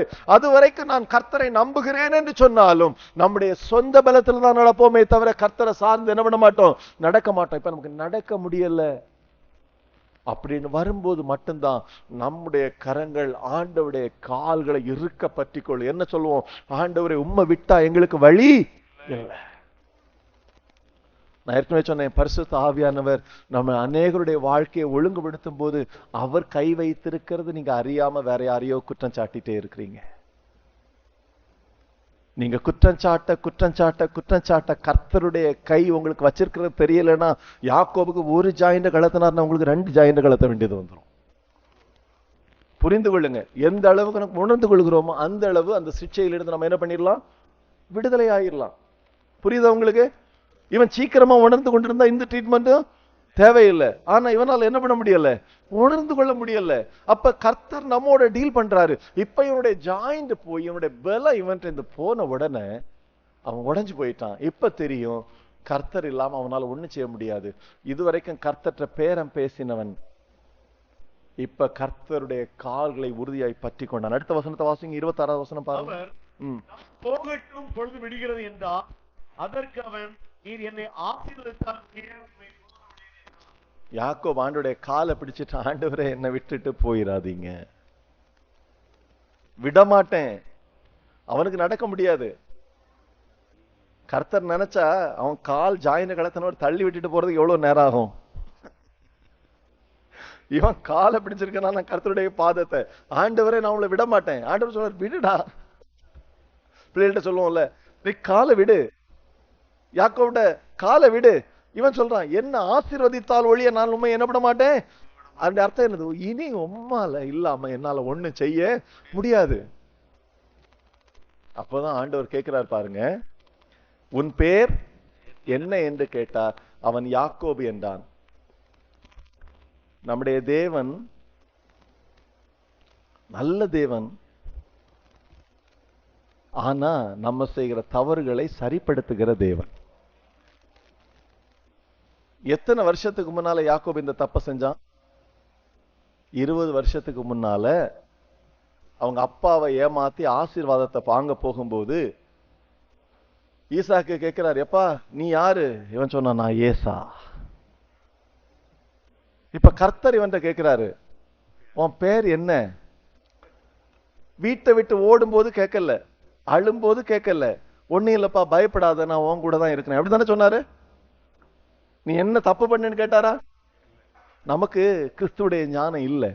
அதனாலதான் நமக்கு யாரை எங்க கண்டிக்கன்னு தெரியாம தவறான நேரத்துல தவறான நபர்களை கண்டித்து அவருடைய வாழ்க்கையை நாசாக்கி நம்முடைய வாழ்க்கையை நாசாக்குறோம். ஆண்டவர் அதை கேட்டு கரெக்ட் பண்றதுக்கு 20 வருஷம் யாக்கோபு இடத்திலே காத்திருந்தார். சிலர் சொல்லுவாங்க, ஒரு ஆள்கிட்ட தப்பு கண்டா நான் விடவே மாட்டேன். நம்ம தப்ப எல்லாம் உடனே கர்த்தர் நம்மகிட்ட கேட்டா, பெத்தேல்ல கேட்டான்னு வைங்க, பெத்தேல்ல யாக்கோப் சூசைட் பண்ணி செத்துருப்பான். ஏன்னா இப்ப அவனுக்கு ஒரு நம்பிக்கையும் இல்ல. அதனால 20 வருஷம் கர்த்தர் காத்திருக்கிறார். நீ அங்க ஏமாத்தினல்ல, இப்ப கேட்கிறார் என்ன விட மாட்டேன்னு. அவனுக்கு இப்ப அவன் பலவீனப்பட்டுட்டான், அவனுடைய பலன் போயிட்டு கர்த்தர் உறுதியாய் பிடித்து கொண்ட ஆண்டவர் கேட்கிறார், உன் பேர் என்ன? அப்பதான் சொல்றான், யாக்கோபு. ஆண்டவரே நான் தான் ஏமாத்தின அந்த எத்தன். இன்னைக்கு நான் உங்கள்ட்ட ஒரு காரியம் சொல்றேன், கர்த்தர் கரெக்ட் பண்ணுவாரு. தன்னுடைய சீசர்கள்ல ஒருவனை கரெக்ட் பண்ணாரா, கரெக்ட் பண்ணலையா? பேதுருவ தெரியும்ல, பேதுரு என்ன சொன்னாரு? ஆண்டவரே, இந்த கூட நிக்கிற 11 பேரும் ஓடினாலும் நான் என்ன பண்ண மாட்டேன், ஓட மாட்டேன். நான் மரிக்க வேண்டியதா இருந்தாலும் உமக்காக மரிப்பேன். ஆண்டவர் அடுத்த சொன்னாரு, சேவல் கூறதுக்கு முன்னால் நீ எத்தனை தடவை மறுதலிப்ப? 3 தடவை. ஒரு நைட்டுக்குள்ளால இவன் என்ன பண்ணிட்டான்? மறுதலித்தது மட்டும் இல்ல, இயேசுவை தூசிக்கவும் சபிக்கவும் தொடங்கிட்டான். அவன் 3வது சேவல் கூன உடனே கரெக்டா திரும்பி பார்க்கிறான். நீங்க அந்த யோவான் சுவிசேஷம் வாசி பாருங்க, கரெக்டா கர்த்தர் அப்படி திரும்பி அப்படி பேதுருவை பார்ப்பார். கர்த்தருடைய முகம் அப்படி செவந்து போய் பேதுருவோட கோபமா இருந்தான்னு நினைச்சீங்க? இல்ல, அப்படி இருந்தான்னா அவன் அப்பவே ஓடி போயிருப்பான். இன்னைக்கு ஒரு அப்போஸ்தலனா இருந்திருக்க மாட்டான். அந்த நேரம் பேதுருட்ட ஒண்ணு கேட்கல. அது இன்னொரு பிரதர் அழகா சொன்னாங்க, அப்படியே பேதுரு திரும்பி பார்க்கும்போது, பேதுரு இயேசுவை பார்க்கும்போது இயேசு பேதுருவை சிரிச்சிருப்பார். அடுத்த வசனம் போட்டிருக்கோம், அப்பொழுது அவன் மனம் கசந்து வெளியே போய் அழுதான். உயிர் தெழுந்த பிறகும் உடனே கேட்கல. பேதுருவை பார்க்கிறார், பேசுறாரு. தான் தன்னுடைய அந்த பூமியில் இருக்கிற வாழ்க்கை முடியறதுக்கு முன்னால கடைசி தருணத்துல பேதுருவை மட்டும் தனியா கூப்பிட்டாரு. வாப்பா பேதுரு, யோவான் சுவிசேஷன் கடைசி அதிகாரத்தை வாசிச்சு பாருங்க. பேதுருவே, இவர்கள் எல்லாரை விடவும் நீ என்னை அதிகமாய் நேசிக்கிறாயா? யாரு சொன்ன வார்த்தை இது? பேதுரு சொன்ன. நான் ஆண்டவரை நேசிக்கிறேன்னு சொன்னாலும் பரவாயில்ல, என்ன வார்த்தை வருது? இவர்கள் எல்லாரை விடவும். அதுல என்ன இருக்கு? சுயம் இருக்கு, பெருமை இருக்கு. நான் ஏற்கனவே சொன்னேன், இன்னொரு ஆளை கை நீட்டுட்டோம்னா நம்ம டவுன் ஆயிரும். யாருக்கு முன்னால? கர்த்தருக்கு முன்னால. அதான் ஆண்டவர் கேட்கிறார், இவங்க எல்லாரும் விடவும் நீ என்ன அதிகமா அன்பு செய்றாயா? ஆமா ஆண்டவரே, உண்மை நான். ஆண்டவர் ஒரு தடவை விட விட்டாரா? இல்ல. ஏன்? பேதுரு எத்தனை தடவை மறுதலித்தாரு? யாக்கோபிட்ட ஏன் ஒரு தடவை கேட்டாரு? யாக்கோபு ஒரு தடவை தான் போய் சொன்னான். பேதுரு எத்தனை தடவை மறுதலித்தான்? 3 முறை. அவன் பேதுருட்ட எத்தனை தடவை கேட்டாரு? எண்ணி வச்சுங்க, நீ எத்தனை தடவை. ஒவ்வொரு ஆளுக்கும் உள்ளது தனித்தனி கணக்கு தான். கர்த்தருக்கு நமக்கு உள்ள கணக்கு தனித்தனி கணக்கு தான். பேதுரு 3வது தடவை இயேசு பேதுரு இடத்துல கேட்கும் போது பேதுரோட கண்ணீர் வந்துருச்சு. அவன் ஒரு வார்த்தை சொல்லுவான் பாருங்க, மனசு உடைந்து போய் ஆண்டவர்கிட்ட சொல்லுவான், ஆண்டவரே, உமக்கு தான் எல்லாமே தெரியுமே. ஆண்டவர்கிட்ட நான் அன்பு செய்கிறேன்னு சொல்லினாலும் நான் அன்பு செய்கிறேனா இல்லையா என்பது யாருக்கு தெரியும்? அவருக்கு தெரியும். மனுஷங்களுக்கு முன்பாக அவர் மனிதர்களுக்காக ஆண்டவர் அன்பு செய்கிற மாதிரி பேசுகிறது, நடிக்கிறதெல்லாம் நமக்கு தேவையில்லாத ஒண்ணு. ஆண்டவர் கரெக்ட் பண்றார். அங்கதான் நம்ம பார்க்கிறோம், யாக்கோப தேவன் கரெக்ட் பண்றார். யாக்கோப் பேதுரு அதை சரி பண்ண உடனே தான் அவன் சரியாக்கப்படணும், அவன் உடைக்கப்படணும். இல்லைன்னா பெந்தகோஸ்தே நாளன்று சபை ஸ்தாபிக்கப்படும் போது பேதுருவை கர்த்தர் உபயோகப்படுத்துகிற நேரத்துல எங்குமில்லாத பெருமை அவனுடைய ஜீவியத்துல வந்து அவனை மொத்தமாய் அழித்து போடும் என்பதை கர்த்தர் அறிந்திருந்தார். நம்முடைய வாழ்க்கையில பல இடங்களை கர்த்தர் கை வைத்து உடைத்துகிறதற்கு காரணம், தேவன் நம்ம மேல வைத்திருக்கிற திட்டம் பெரியதா இருக்கிறதுனால அந்த ஸ்தானத்துல கர்த்தர் நம்மை கொண்டு போகும்போது நாம் பெருமை வந்து அழிந்து விடாதபடிக்கு எங்க தட்டி சரி பண்ணணுமோ அந்த காரியத்தை கர்த்தர் நேர்த்தியாய் செய்கிறார். இங்க யாக்கோபு, நான் யாக்கோபு தான் ஆண்டவரே, நான் ஏமாற்றுக்காரன் தான் ஆண்டவரே அப்படின்னு சொன்ன உடனே கர்த்தருடைய பேரை மாத்துறாரு. பாருங்க இந்த வசனத்தை பாருங்க, ஆதியாகமம் 33:28. 32:28. ஆமா, உன் பேர் இனி யாக்கோபு என்னப்படாமல் இஸ்ரவேல் என்னப்படும், தேவனோடும் மனிதரோடும் போராடி மேற்கொண்டாயே என்றார். இப்ப அவனுடைய பேரை இஸ்ரேல்னு மாத்துறார். இஸ்ரேல் என்றால் நான் சொன்னேன், சிம்பிளா சொல்லணும்னா தேவனோடு ஆளுகை செய்கிறவன். இப்ப நானும் நீங்களும் தேவனுடைய ராஜ்யத்துல இருக்கிறோம். தேவனுடைய ராஜ்யத்துல நாம் ஆளுகை செய்யும்படி அழைக்கப்பட்டவர்கள். என்ன வேதம் நமக்கு சொல்லுகிறது? இயேசு கிறிஸ்துவின் இரத்தத்தினாலே தேவனுக்கு முன்பாக நம்மை ராஜாக்களும் ஆசாரியர்களுமாய் நிறுத்தி இருக்கிறார். அப்படின்னு சொன்னா தேவன் நம்ம மூலமாய் ஆளுகை செய்ய வேண்டியவர்கள் நாம். அதான் இங்க சொல்றாரு. அந்த பகுதி நிறைவேறின உடனே அவன் உடைக்கப்பட்டு கத்தரை பிடித்து கொண்டு காரியங்கள் சரி செய்யப்பட்டவுடன் அவனுடைய பெயர் மாற்றப்படுகிறது. இனி இவன் தேவனோடு கூட ஆளுகை செய்கிறவன். சரியா? தேவன் அந்த காரியத்தை சொல்றார். அந்த காரியத்தை சொன்ன பிறகு நீங்க பாத்தீங்கன்னா தெரியும். 31வது வசனத்தை வாசிங்க. அவன் பெனியேலை கடந்து போகையில் சூரியன் உதயமாயிற்று. இப்ப அங்க அவனுடைய வாழ்க்கையில் என்ன வருது? இருள் நீங்கி திரை நீக்கப்பட்டிருக்கிறது. நம்ம வாசம் பாத்தீங்களா? திறந்த முகமாய் கர்த்தரை மகிமையிலே காண்கிறது போல கண்டு. அவன் யாக்கோவுடைய வாழ்க்கையில சூரியன், ஆவிக்குரிய சூரியன், இயேசுடைய சூரியன், நீதியின் சூரியன் ஆகிய இயேசு உதித்தது பெனியேல்ல தான், வேற எங்கேயும் அல்ல. அவன் முன்குறிக்கப்பட்டவன் தான். கர்த்தர் அவனை பாதுகாத்தது உண்மைதான். அவன் கனவுகளையும் தரிசனங்களையும் பார்த்தது உண்மைதான். ஆனால் அவனுடைய வாழ்க்கையில் ஆவிக்குரிய கண்கள் திறந்த இடம் பெனியேல் தான். அதுதான் பெனியேல் ஒரு மனுஷனுடைய வாழ்க்கையில முக்கியமான இடம். இங்க போட்டிருக்கு, அப்பொழுது பரிசுத்தாவின் அழகு எழுதி வைத்திருக்கிறார். அவன் பெனியேலை கடந்து போகையில் சூரியன் உதயமாயிற்று. ஆனா மாம்ச பிரகாரம் எப்படி போறான்? அவன் தொடை சுளிக்கினாலே நொண்டி முன்னால ஓடி போனவன் இப்ப அவனுக்கு என்ன தேவை? கம்பு தேவை. சரியா? கம்பு தேவை. ஆனா இந்த நிகழ்வுக்கு பிறகு யாக்கோபுடைய வாழ்க்கையில ஒரு சரியான மறுரூபமாக்குதல் வந்திருந்தது. அவன் முழுவதும் பரிபூரணமாகல, ஆனால் முன்னால சொன்ன மாதிரி அவனால பொய் சொல்ல முடியல.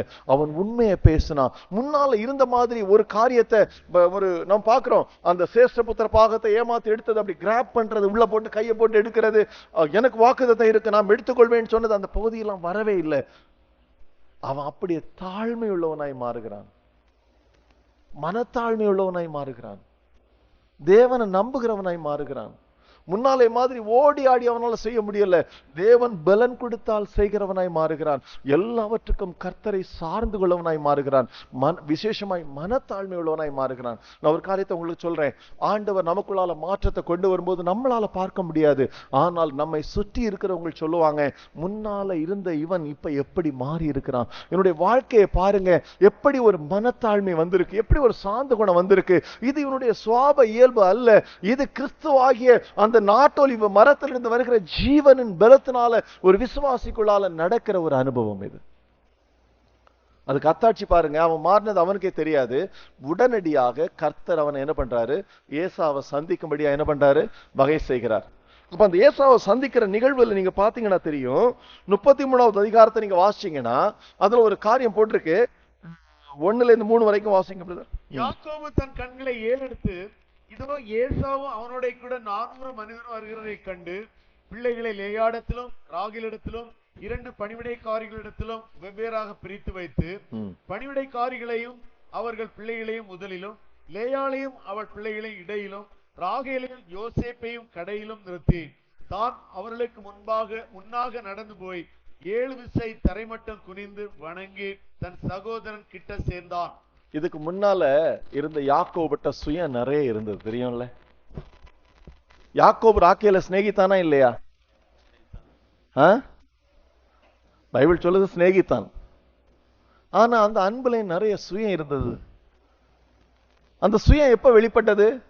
ஏசா வாரவன் சொன்ன உடனே ராக்கேல முன்ன விட்டுட்டு யாக்கோபு எங்க ஓடிட்டான்? பின்னால் இருந்தது இல்ல, ஆற்றுக்கு இந்த சைடு. அப்ப ராக்கேல் மேல வைத்திருக்கிற அன்புலையும் என்ன இருக்கு? சுயம் இருக்கு. பிரியமானவர்களே, கர்த்தர் நம்மகிட்ட டீல் பண்ணலனா நம்ம வைத்திருக்கிற அன்புல நிச்சயமாய் சுயம் இருக்கும். நம்ம நினைக்கிறத நம்ம மனைவி செய்யலைன்னா, எனக்குள்ளால சுயம் இருந்தா என்னுடைய சுபாவம் என்ன வரும்? வெளியில வரும். அதே மாதிரி மனைவிக்கு கணவன் தான் நினைக்கிறத செய்யலைன்னா, மனைவிக்குள்ளால சுயம் இருந்தா என்ன வரும்? வெளியில வரும். ஆனால் யாக்கோபுக்கு தெரியல, இங்க ஒரு மாறுதல் வந்திருக்கு. தன்னுடைய மனைவி பிள்ளைகளை முன்னால விட்டுட்டு பின்னால விட்டுட்டு இப்ப யாக்கோபு எங்க போறான்? முன்னால போறான். மாறி இருக்குதா? மாறலையா? தேவன் சந்தித்தால் மாற்றம் வரும். ஆமென். தேவன் சந்திக்காம சொல்லுகிற அன்பும் காரியங்களும் எல்லாமே பொய்யான காரியம்தான். சூழ்நிலைகள் அவைகளை நிச்சயமாய் மாற்றும். சூழ்நிலைகள்ல ஒரு மனுஷன் கண்டிப்பா மாறி போவான். ஆனால் தேவன் ஒரு மனுஷன் இடைப்பட்ட பிறகு வருகிற மாற்றம் இருக்கு பாருங்க. தேவ அன்பு, அது மெய்யான அன்பு. அதனுடைய அர்த்தம் என்ன? ஏச கொண்டால் என்ன கொல்லட்டும், என் பிள்ளைகளும் மனைவிகளும் மற்றவங்க எல்லாரும் பின்னால் நிக்கட்டும். இந்த வசனம் சொல்லுது, 3ஆம் வசனம், தான் அவர்களுக்கு முன்பாக நடந்து போய், முன்னால போயிட்டான். அடுத்த ஒரு காரியத்தை செய்யறான் பாருங்க. 7 விசை தரை மட்டும் குனிந்து வணங்கி. இது யாக்கோபு பொய்யா செய்யல, உண்மையாகவே ஒரு நொறுங்கின மனுஷன் இன்னொரு ஆளை கனம் பண்றதுக்கு தாமதிக்கவே மாட்டான். இன்னொரு ஆளை ஒரு நொறுங்கின மனுஷனால எளிதாக கனம் பண்ண முடியும், யாரோடும் கூட இணங்க முடியும். நொறுங்காத மனுஷனுக்கு அவன் பார்ப்பான், ஸ்டேட்டஸ் பார்த்துதான் அவன் கனம் பண்றதெல்லாம் இருக்கும். ஆனா நொறுங்கின ஒரு மனிதனுக்கு கனம் பண்றதுல எந்த ஒரு தாமதம் இருக்காது. தேவன் இவன் பிறக்கிறதுக்கு முன்னாலே சொல்லிட்டாரு, ஏசாதாப்பா உன்னை சேவிக்கணும், நீதாப்பா அவனை ஆளுகை செய்யணும். கர்த்தர் சொல்லி இருந்தாரா, சொல்லலையா? நமக்குள்ளால சுயம் இருக்கும்போது நம்ம சொல்லுவோம், நமக்குள்ளால மேட்டிமை இருக்கும்போது சொல்லுவோம், கர்த்தர் வாக்குத்தத்தம் பண்ணி இருக்கிறார், ஏசாதான் என்ன பண்ணணும், சேவிக்கணும், நான் விட மாட்டேன், ஆமேன் ஆமேன். பிசாசு அவன் வரான், ஆனா இவன் சொல்றான், என்ன வேணும், நீ ஏசாட்ட என்ன சொல்றான், என்ன வேணும் எடுத்துக்க. ஒரு தடவை நான் உன்னை ஏமாத்திட்டேன், நான் உன்னை ஆளுகை செய்வேன் கர்த்தர் சொல்லி இருக்கிறார், ஆனால் நீ என்னை ஆளுகை செய், எனக்கு பரவாயில்லை. அதுதான் அவனுடைய அர்த்தம். 7 முறை தரையில் விழுந்து ஏசாவை வணங்கினான். எப்பொழுது ஒருவனுடைய வழிகள் கர்த்தருக்கு பிரியமாகிறதோ அப்பொழுது அவனுடைய சத்துருக்களும் அவனோடு கூட வந்து சமாதானம் செய்வார்கள். ஆண்டவர் நமக்கு சொல்லி இருக்கிறாரா, சொல்லலையா? சொல்லி இருக்கிறார், அப்படிதானே? சொல்லி இருக்கிறார். சோ நமக்கு இந்த இடத்துல முக்கியமான ஒரு காரியத்தை நீங்க பாத்தீங்கன்னா தெரியும். உபாகமத்துல ஒரு வார்த்தை வரும், என்ன வரும்னா, உன்னுடைய சத்துருக்கள் உனக்கு இச்சகம் பேசி. ஏன் அந்த வார்த்தையை வச்சாரு? சில நேரத்துல சத்துருக்கள் அடங்கி இருக்கிறாங்க, ஆனா என்ன பேசிட்டு இருக்கிறாங்க? உன் சத்துருக்கள் உனக்கு இச்சகம் பேசி அடங்குவார்கள். ஏன் வச்சிருக்கேன்னா, உண்மையாகவே உன் சுயம் செத்துட்டா உயிரோட இருக்கான்னு நம்மளை செக் பண்ணிட்டு இருக்காங்க. அவனுடைய பல்ல கர்த்தர் பிடுங்கிட்டாரு, ஆனா என்ன பண்ணிட்டு இருக்காங்க, என்ன பேசிட்டு இருக்காங்க? செத்த ஒருவன் அதுக்கு ரியாக்ட் பண்ண முடியுமா? உள்ள உயிர் இருந்தா என்ன செய்வான்? டேய் ஒரு படுக்கிற மாதிரி ஒருத்தன் நடிக்கிறான்னு வைங்களேன், இறந்து போன மாதிரி. ஒரு கட்டத்துல அவன் காது கேட்க ஒரு ஆள் மோசமா பேசுறத தாங்க முடியாம என்ன பண்ணிடுவான், டம்மனி எழும்பி ஏசுற மாதிரி. இங்க பாத்தீங்கன்னா யாக்கோபு அப்படி நடிச்சிருப்பான். ஆனா இங்க பாத்தீங்கன்னா தெரியும், இந்த இடத்துல யாக்கோபு பணிந்து, தேவன் அப்படி சொல்லி இருந்தாலும் சரி, நான் உன்னை பணிந்து கொள்கிறேன், உன்னை கனம் பண்றேன். 7 முறை ஆவியானது குறிப்பிட்டு ஏன் எழுதி வைத்திருக்கிறார்? நீங்க பாத்தீங்கன்னா தெரியும், தேவனுடைய ஞானம் யாருக்கு வருதோ அவங்க எப்படி இருப்பாங்களா, தாழ்மை உள்ளவர்களா இருப்பாங்களா, இணக்கம் உள்ளவர்களா இருப்பாங்களா. இயேசுவும் தன்னுடைய ஊழியத்தை ஆரம்பிக்கும் போது தன்னுடைய சீசர்களுக்கு கற்றுக் கொடுத்த முதல் காரியம், ஆவியில் எளிமை உள்ளவர்கள் பாக்கியவான்கள், பரலோக ராஜ்யம் அப்படிப்பட்டவர்களுடையதுன்னு சொன்னாரு. நீங்க பாத்தீங்கன்னா தெரியும், இது இல்லாம நம்ம பரலோக ராஜ்யத்துக்குள்ளால போக முடியாது. மனத்தாழ்மை எங்க இருக்குதோ அங்க கிருபை சூழ்ந்து கொள்ளும். தாழ்மை உள்ளவனுக்கு கர்த்தர் கிருபை கொடுக்கிறார். இங்க பாத்தீங்கன்னா தெரியும், 7 முறை ஏசாக்கு முன்னால விழுந்தான், தேவனுக்கு முன்னால் அல்ல. அது என்ன, யாருக்கு முன்னால? தேவன் தன்னை சேவிப்பான் என்று சொல்ல வாக்குத்தத்தம் பெற்றிருக்கிற அந்த யாக்கோபு தன்னுடைய சகோதரன் யாரு சேவிப்பான்னு சொன்னாங்களோ அவனை பணிந்து கொள்ளுகிறான். ஆண்டவர் இவன் பணிந்து கொண்ட உடனேயே சூழ்நிலையை மாற்றாரு. ஏசா கோபத்தோடு ஒருவன் நினைச்சான், வந்து இவனை கட்டி பிடித்து அழுறான் பாருங்க. 4ஆம் வசனம் பாருங்க. அப்பொழுது ஏசா எதிர்கொண்டு ஓடி வந்து அவனை தழுவி. பாருங்க, ஏசா என்ன பண்ணானா? எதிர்கொண்டு ஓடி. என்ன பண்ணா? ஓடி வந்து. இப்ப யாருக்கு ஓட முடியாது? யாக்கோப கர்த்தர் உடைக்கலனா இப்ப ஏசா ஓடும் போது யாக்கோபு என்ன பண்ணிருப்பான்? ஓடி இருப்பான். இப்ப ஏசாவால ஓட முடியும், யாரால ஓட முடியாது. ஆனா நடக்கிற காரியம் வேறையா இருக்கு. சொல்றது உங்களுக்கு புரியுது இல்ல? தேவன் நம்மளை அப்படி உடைச்சு கொண்டு வரும்போது நம்ம பார்ப்போம், ஐயோ இது நடந்துட்டா எப்படி இருக்கும், அது நடந்துட்டா எப்படி இருக்கும். என்ன நடந்தா நமக்கு என்ன, தேவன் நமக்கு இருக்கிறார், அப்படிதானே? சோ அந்த ஒரு நம்பிக்கை நமக்குள்ளால வந்துடும். இங்க ஏசா ஓடி வந்து அவன் கழுத்தை கட்டி கொண்டு அப்படியே கட்டிக்கொண்டு தம்பின்னு சொல்லிட்டு அவனை முத்தம் செய்தான். இருவரும் அழுதார்கள்.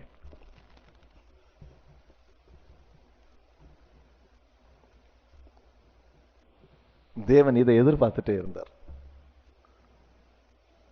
ஒவ்வொரு நேரம் தேவன், நான் நினைக்கிறேன் தேவன் அப்படி தேவதூதர்களை பார்த்திருப்பார். பாரு, நான் யாக்கோபை தெரிந்து கொண்டது எவ்வளவு கரெக்ட் பாத்தியா. தேவதூதர்கள் பார்த்திருப்பாங்க, யாக்கோபை நீங்க எல்லாரும் சொன்னீங்களே இவன் எப்படி மாறுவான்னு, எப்படி நான் தெரிந்து கொண்டது கரெக்ட்னு ப்ரூவ் பண்ணி ஆரம்பிச்சுட்டான் பாத்தீங்களா. கிறிஸ்துவின் சாயல் அவனிடத்துல வெளிப்பட ஆரம்பிச்சுட்டு பாத்தீங்களா. முன்னாலே மாதிரி கன்னிங்னஸ், தந்திரமான காரியங்கள் அவன்கிட்ட இல்ல, ஓடி போகிற காரியங்கள் அவன்கிட்ட இல்ல, பொய் சொல்லுகிற காரியங்கள் அவன்கிட்ட இல்ல, மேட்டிமை அவன்கிட்ட இல்ல. அவனுக்குள்ளால ஒரு மாற்றம், அவனுக்குள்ளால ஒரு மனத்தாழ்மை, அவனுக்குள்ளால கிறிஸ்துவுடைய சுவாபங்கள் யாக்கோபுக்குள்ளால வெளிப்பட ஆரம்பித்திருக்கிறது நீங்க இப்ப பாக்குறீங்களே அப்படின்னு கர்த்தர் நிச்சயமாய் பரலோகத்துல சொல்லியிருப்பார். நம்முடைய வாழ்க்கையில் நடக்கிற ஒவ்வொரு சம்பவங்களையும் தேவன் பார்த்து கொண்டே இருக்கிறார். பரலோகம் அதை பேசிக்கொண்டே இருக்கிறது. என் பிள்ளை எப்படி இருக்கிறான், என் பிள்ளை எப்படி இந்த காரியத்தை அவன் எப்படி ஃபேஸ் பண்ணான், இந்த காரியத்தை எப்படி அவன் ஓவர் கம் பண்ணான், தாழ்மையினால ஓவர் கம் பண்ணானா, மாமிசபயத்தினால மேற்கொண்டானா, இதெல்லாம் பரலோகம் பார்த்து கொண்டிருக்கிறது, பேசி கொண்டிருக்கிறது. தேவன் ரொம்ப சந்தோஷப்பட்டு 12 அழுதாங்க. 5ஆம் வசனத்துல பாருங்க, 2 பாயிண்ட் சொல்ல நான் கடந்து போகிறேன். 5ஆம் வசனத்துல பார்க்கும்போது இது யாரு, பிள்ளைகள் எல்லாம் பார்த்து கேட்கிறான், இது யாருன்னு கேட்கிறான். அதுக்கு யாக்கோ ஒரு பதில சொல்றான் பாருங்க. கடைசி வசனம், தேவன் உமது அடியானுக்கு அருளின பிள்ளைகள் என்றான். அடியான்னா நமக்கு தமிழ் பைபிள் அடியான்னு போட்டிருக்கு, அது சரியான வழக்கம். English Bible servant. உம்முடைய வேலைக்காரனுக்கு தேவன் அருளின வார்த்தை பாருங்க. வாக்குத்தத்தம் என்னது,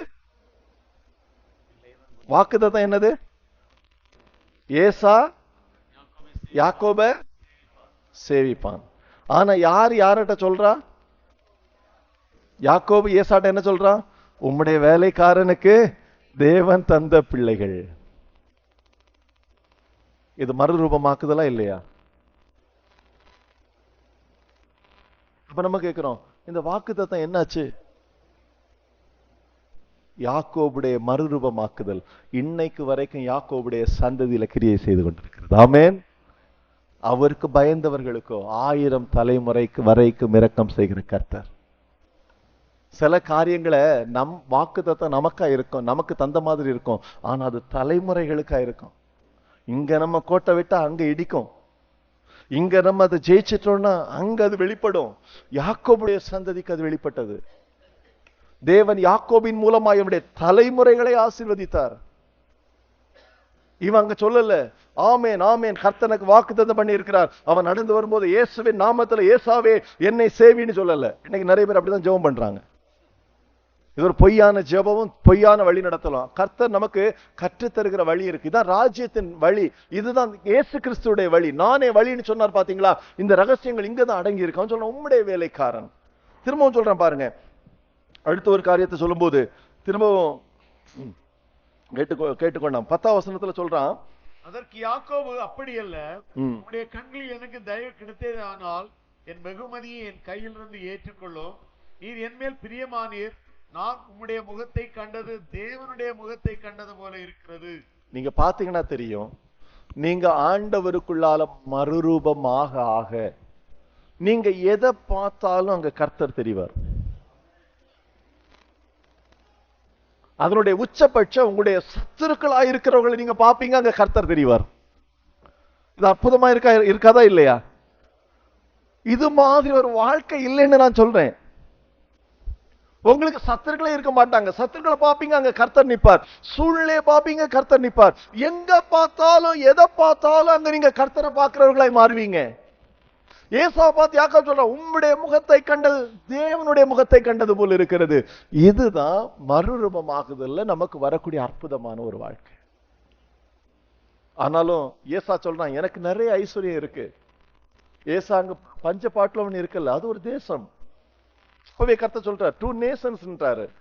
அதனால அவனுக்கு உலக பிரகாரமான ஆசீர்வாதத்தை குறித்து பேசல, தேவனுடைய திட்டத்தை சார்ந்துதான் யாக்கோபிடத்துல பேசி இருக்கிறார். நீங்க இன்னைக்கு நமக்கு இந்த உலக பிரகாரமான ஆசீர்வாதங்களுக்குள்ளால நீங்க அதை பெற்றுக்கொள்ள வேண்டி மாத்திரம் கர்த்தரை பின்பற்றா இவ்வளவு கஷ்டப்பட்டு நீங்க கர்த்தரை பின்பற்ற வேண்டிய தேவை இல்லை. தேவ திட்டம் நம்ம மூலமா நிறைவேறணும். அது ஏசாவின் மூலமாய் அல்ல, ஏசாவின் சந்ததியின் மூலமாய் அல்ல, யாக்கோபின் சந்ததியின் மூலமாக நிறைவேறணும். யாக்கோபுடைய சந்ததியில கர்த்தராகிய இயேசு கிறிஸ்து வரணும். இதுதான் தேவனுடைய திட்டம். புரியுதா உங்களுக்கு? எல்லாத்தையும் போட்டு குழப்பிடக்கூடாது, ரெண்டும் சேர்த்து போட்டு குழப்பிடக்கூடாது. இது ஒரு அற்புதமான மாற்றம். அதன் பிறகு கர்த்தர் என்ன பண்றாரு, இந்த பகுதியில பாத்தீங்கன்னா 3 இடத்துக்கு கானான்ல வந்த உடனேயே யாக்கோபு குடியிருக்கிற இடத்துக்கு பேரு சீகேம். சரியா? நம்ம வசனம் போடுது பாருங்க, 19வது வசனத்தை வாசிங்க. 33:19. தான் கூடாரம் போட்ட வெளி நிலத்தை சீகேமின் தகப்பனாகிய ஏமோரின் புத்திரர் கையிலே 100 வெள்ளிக்காசுக்கு கொண்டு அங்கே ஒரு பலிபீடத்தை கண்டி அதற்கு எல்லோகே இஸ்ரேல் என்று பெயர்த்தான். முதல்ல கானானுக்குள்ளால யாக்கோபு திரும்ப பிரவேசிக்கும் போது நுழைந்த இடத்தின் பெயர் சீகேம். ஏன் சீகேம கர்த்தர் யாக்கோபு நடத்தினாரு? ஏன் நமக்கு வேதத்தை படிக்கணும்? நான் உங்கள்கிட்ட சொல்லட்டுமா? முற்பிதாக்களுடைய காரியங்களை நம்ம ஏன் படிக்கிறோம்? சீசருடைய அவருடைய வாழ்க்கை முறைகள் ஏன் எழுதப்பட்டிருக்கிறது, ஏன் நம்ம படிக்கிறோம்? தாவீதுடைய வாழ்க்கை முறை ஏன் எழுதப்பட்டிருக்கு, ஏன் படிக்கிறோம்? யாக்கோபுடைய வாழ்க்கை முறை ஏன் எழுதப்பட்டிருக்கு, நம்ம படிக்கிறோம்? அதுல ஒரு காரணம் இருக்கிறது. ஆபிரகாமை எந்த வழியிலே கர்த்தர் நடத்தினாரோ அதே வழியில யாக்கோபு நடத்த. கானானுக்குள்ளால வந்த உடனே ஆபிரகாம் பிரவேசித்த பட்டணம் சீகேம். ஆபிரகாமுடைய முதல் பலிபீடம் கட்டப்பட்ட இடம் சீகேம். சீகேமிலிருந்து ஆபிரகாம் புறப்பட்டு சென்ற இடம் பெத்தேல். பெத்தேல்ல இருந்து ஆபிரகாம் புறப்பட்டு சென்ற இடம் எப்ரோன். ஆண்டவர் யாக்கோப நேர எப்ரோனு கொண்டு போகல, முதல்ல சீகேம்ல கொண்டு வராரு, அப்புறம் பெத்தேலுக்கு கொண்டு போறாரு, அப்புறம் எப்ரோனுக்கு கொண்டு போறாரு. அதெல்லாம் ஆவிக்குரிய ரீதியாக பயங்கரமான அர்த்தங்கள் உள்ளது. நீங்க ஆபிரகாமுடைய வாழ்க்கையை ஒரு விஷயம் நம்ம பார்த்துறீங்க. நம்ம திரும்ப வருவோம் பாருங்க, 12வது அதிகாரம் ஆதியாகமம் 12ல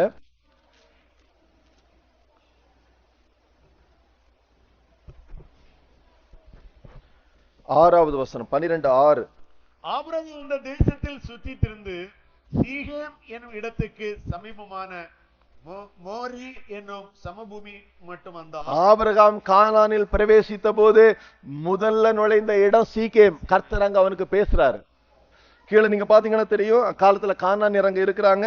உடனே 7வது வசனத்தில் பார்க்கிறோம், கர்த்தர் ஆபிரகாமுக்கு தரிசனமாகி உன் சந்ததிக்கு இந்த தேசத்தை கொடுப்பேன் என்றார். அப்பொழுது அவன் தனக்கு தரிசனமான கர்த்தருக்கு அங்கே ஒரு பலிபீடத்தை கட்டினான். யாக்கோபு பிரவேசித்த இடம் சீகேம். அங்க ஒரு பலிபீடத்தை கட்டுறான் பாருங்க. இப்ப அந்த பலிபீடத்துல தேவனுக்கு ஒரு பேரை வைக்கிறான். என்ன பேரு தெரியுமா?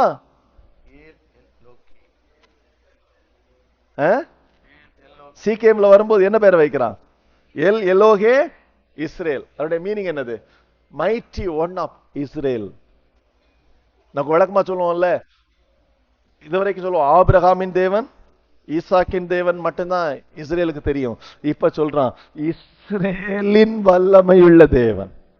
இஸ்ரேலின் தேவனுக்கு ஒரு பலிபீடம். என்னைக்கு உங்களுடைய தேவனாக நீங்க பலிபீடம் கட்டுறீங்களோ அன்னைக்கு உங்களுடைய வாழ்க்கையில நீங்க சீகேம்ல பிரவேசித்து இருக்கிறீர்கள் என்ற அர்த்தம்.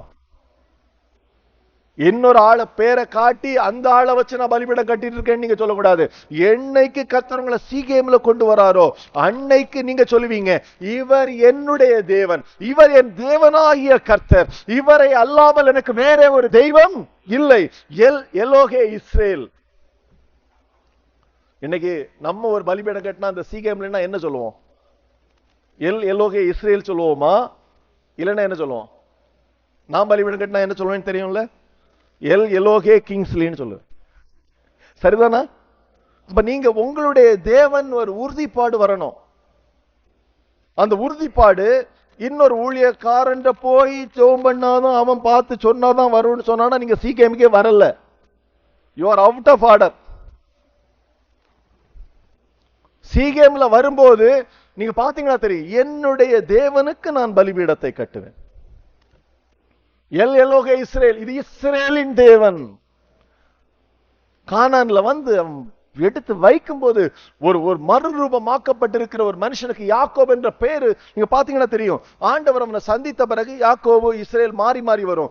ஆனா இந்த ஆதியாகமம் முடியும் போது யாக்கோபு என்கிற பெயர் முற்றிலுமாய் மாற்றப்பட்டு இஸ்ரேல் என்கிற பெயர் மட்டும்தான் இருக்கும். அதனுடைய அர்த்தம் நமக்கு ஆண்டவருக்குள்ளால வந்தாலும் பழைய சோபமும் புதிய சோபமும் மாறி மாறி போராடுது. ஆனா அந்த பழைய சோபம் கொஞ்சம் கொஞ்சமாய் குறைந்து ஒரு நாள் கிறிஸ்துவின் முழு சோபமும் நம்மிடத்துல வெளிப்படும். பழைய சோபம் காணாம போயிருக்கும். அதுதான் இஸ்ரேல்.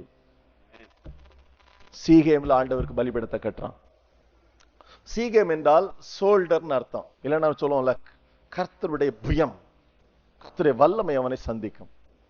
ஆனா இந்த இடத்துல யாக்கோபு ஒரு சின்ன ஆண்டவருடைய நடத்தல்ல கொஞ்சம் மிஸ் ஆயிட்டான். என்ன மிஸ் ஆயிட்டான்னா, ஆண்டவர் இவனை பாதான் அராம்ல சந்திக்கும் போது, லாபானுடைய வீட்டுல அந்த சந்திக்கும் போது கர்த்தர் சொன்னாரு, நான் உனக்கு தரிசனமான பெத்தேலில் தரிசனமான தேவன். I am the God of Bethel. ஆபிரகாமின் தேவன் கூட சொல்லல, அங்க சொல்றாரு நான் பெத்தேல்ல உனக்கு தரிசனமான அந்த தேவன் சொல்றாரு. வாசிச்சிருக்கீங்களா நீங்க?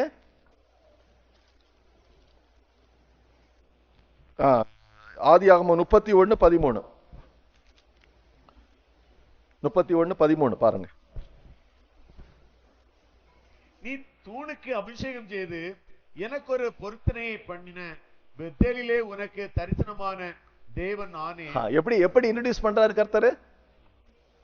எப்பா பெத்தேல்ல உனக்கு தரிசனம் தந்தேன்ல, அந்த தேவன் நான் தான். எனக்கு நீ தூணுல எண்ணெய் எல்லாம் விட்டு அபிஷேகம் பண்ணேல்ல, எனக்கு ஒரு பொருத்தனை பண்ணேல்ல. என்ன பொருத்தனை? ஆண்டவர் ஏற்கனவே சொல்லிட்டார், உன பாதுகாத்து நான் கொண்டு வருவேன். இவன் என்ன சொன்னா, நீர் பாதுகாத்து கொண்டு வந்தார், எனக்கு சாப்பாடு உணவும் தந்தால், கிடைக்கிறவைகளில் 10 பங்கை உமக்கு.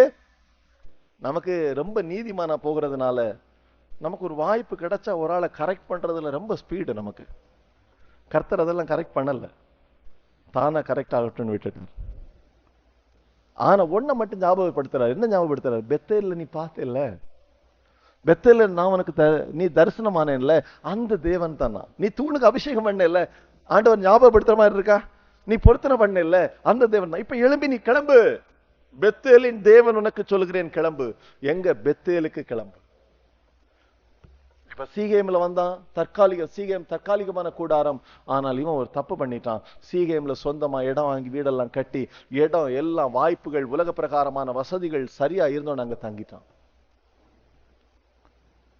தேவன் உலக பிரகாரமான சூழ்நிலையின் அனுகூலங்களுக்காக நம்மளை வைத்திருக்கல. உலக பிரகாரமான சூழ்நிலைகள் சாதகமா இருக்கு என்று சொல்லி அந்த இடத்துல நீங்க தங்கிட்டீங்கன்னா உங்களுடைய வாழ்க்கையில வேறு அசம்பாவிதங்கள் சம்பவிக்க நேரிடும்.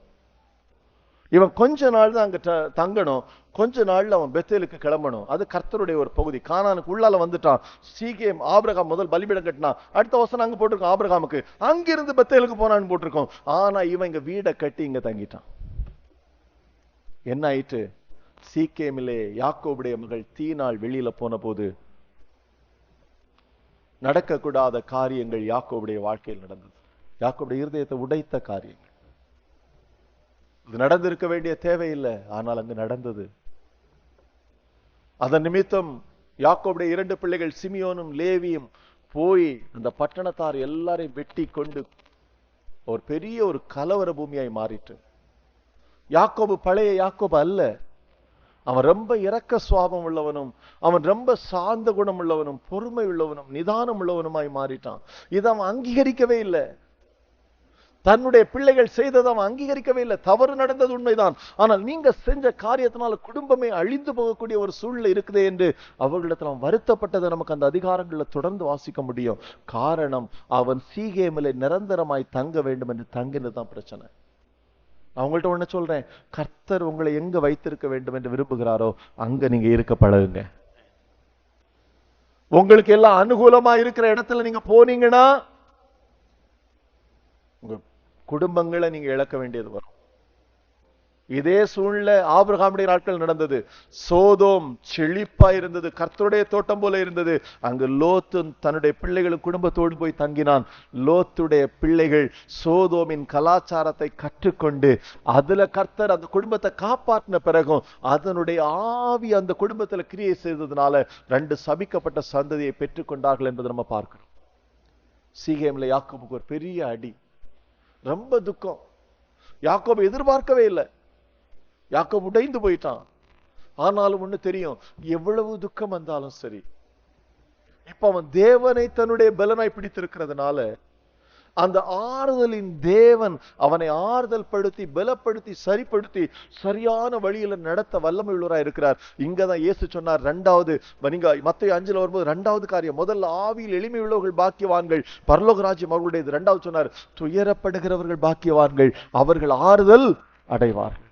உடனே கரெக்ட் பண்றாரு பாருங்க கர்த்தர். நீ இருக்கிற வேண்டிய இடம் சீகேம் இல்லப்பா, கிளம்பு. பாருங்க 35வது வசனம், 35:1 வாசிங்க. தேவன் யாக்கோபை நோக்கி, நீ எழுந்து பெத்தேலுக்கு போய் அங்கே குடியிருந்து நீ உன் சகோதரனாகி ஏசாவின் முகத்திற்கு விலகி ஓடி போகிற போது உனக்கு தரிசனமான தேவனுக்கு அங்கே ஒரு பலிபீடத்தை உண்டாக்கு என்றார். நீங்க நிறைய பேர் சொல்ற மாதிரி ஆண்டவர் ஏற்கனவே தன்னுடைய வார்த்தையில எழுதி தந்திருக்கிற காரியத்துக்கு சிலர் தேவ சித்தம் கேட்கறதுக்காக ஜெபம் பண்றவங்க இருக்கிறாங்க. இதை செய்யக்கூடாது அப்படின்னு கர்த்தர் எழுதி தந்த பிறகு தேவ சித்தம் என்ன ஆண்டவரே, தேவ சித்தம் என்ன ஆண்டவரே, இப்படி செய்யலாமா வேண்டாமா? Don't pool yourself. தவறாய் கற்றுக்கொண்ட பழக்க வழக்கங்களை மாற்றுங்க. கர்த்தர் எழுதுனதுதான். பெத்தேலுக்கு போன்னு சொன்னது பெத்தேலுக்கு போன்னு சொன்னதுதான். அதுக்கு பிறகு இடையில கர்த்தர் பேசல.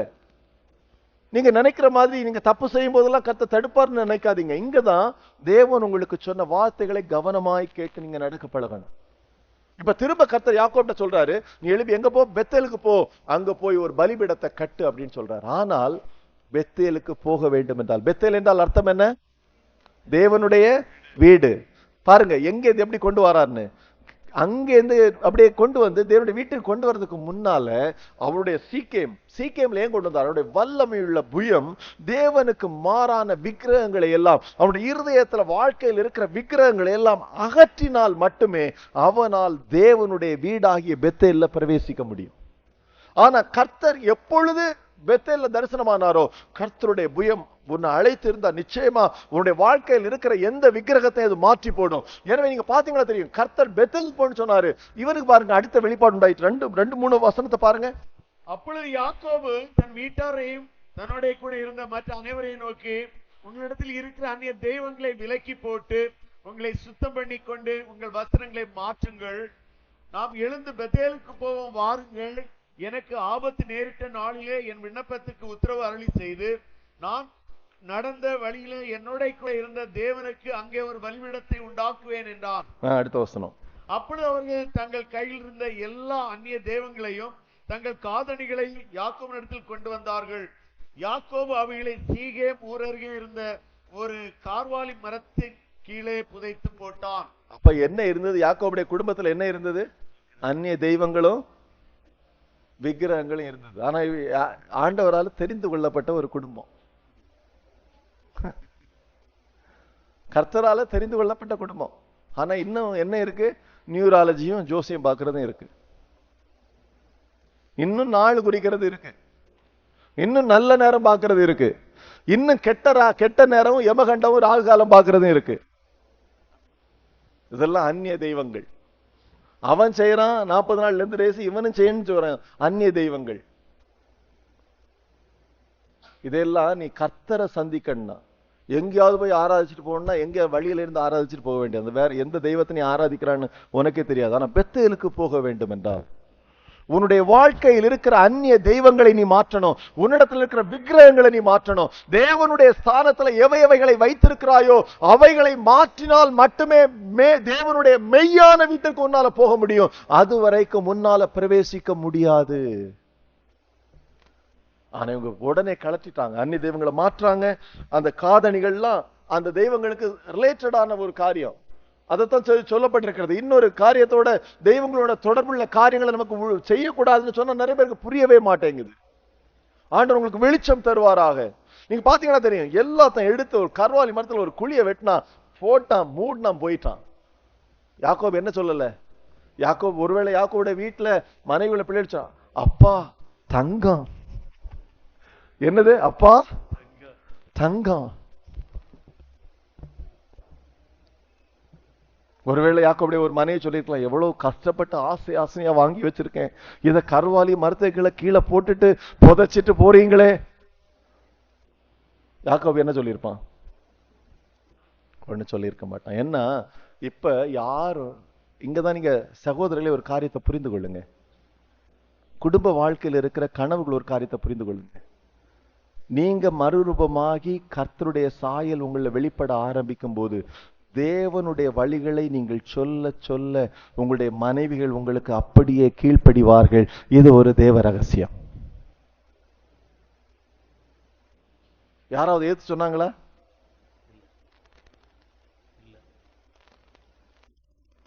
இவங்களை ஒரு கூட்டம் போட்டு ஒரு வாரம் கான்ஃபரன்ஸ் நடத்தினால் இவங்க மாறுவாங்களா? ஆனா யாக்கோபு மாறணும்னு அவங்க இப்ப என்ன பண்றாங்க? மாறுறாங்க. நான் சொல்றேன், நீங்க மாறினா உங்க குடும்பம் மாறும். அதுலயும் வீட்டு குடும்ப தலைவர்களா இருக்கிறவங்க நீங்க இஸ்ரேலா மாறாதது வரைக்கும் மாறாது. நீங்க இஸ்ரேலாய் மாறினால், யாக்கோபா இருக்கிற வரைக்கும் நீங்க ஒன்ன செஞ்சா மாறிதான் நடக்கும். ஆனா நீங்க இஸ்ரேலாய் மாறும் போது உங்க குடும்பத்தில் அதனுடைய வெளிப்பாடு தெரியும். எல்லாம் லகுவாய் நடக்கும். இது எப்படி நடந்தது வெளியில இருந்து பார்த்தா புரியவே புரியாது. இவன் சொன்ன வார்த்தைகளுக்கு அப்படியே கலட்டி கொடுத்தாங்க. வெட்ரா குழின்னு சொன்னான், போடுறா மண்ணை போடு மூடணும்னு சொன்னான், கிளப்புன்னு சொன்னான், எல்லாரும் கிளம்பிட்டாங்க. எவ்வளவு தங்கம்னு கணக்கே போடல. ஏன்னா கணக்கு போட்டா நம்ம பைபிள் ஸ்டடி நடத்துறவன் எத்தனை கிலோ தங்கம் இருந்தான்னு இப்ப கணக்கு பார்த்துருவான். சரிதானே? இச்சை பொருளாசை என்கிறது எத்தனை பேரை கெடுத்து போடுது. ஆண்டுடைய ஊழியத்துல எத்தனை ஊழியக்காரர்களை கீழே தள்ளி இருக்குது.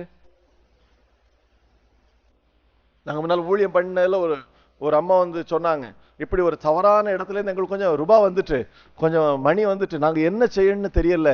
ஆனா அது வந்து கர்த்தர் விரும்பாத பணம், விரும்பாத காரியம், என்ன செய்யணும்னு தெரியல. ஊழியக்காரர் சொன்னார், அப்ப அதை எங்கள்கிட்ட தந்துருங்க.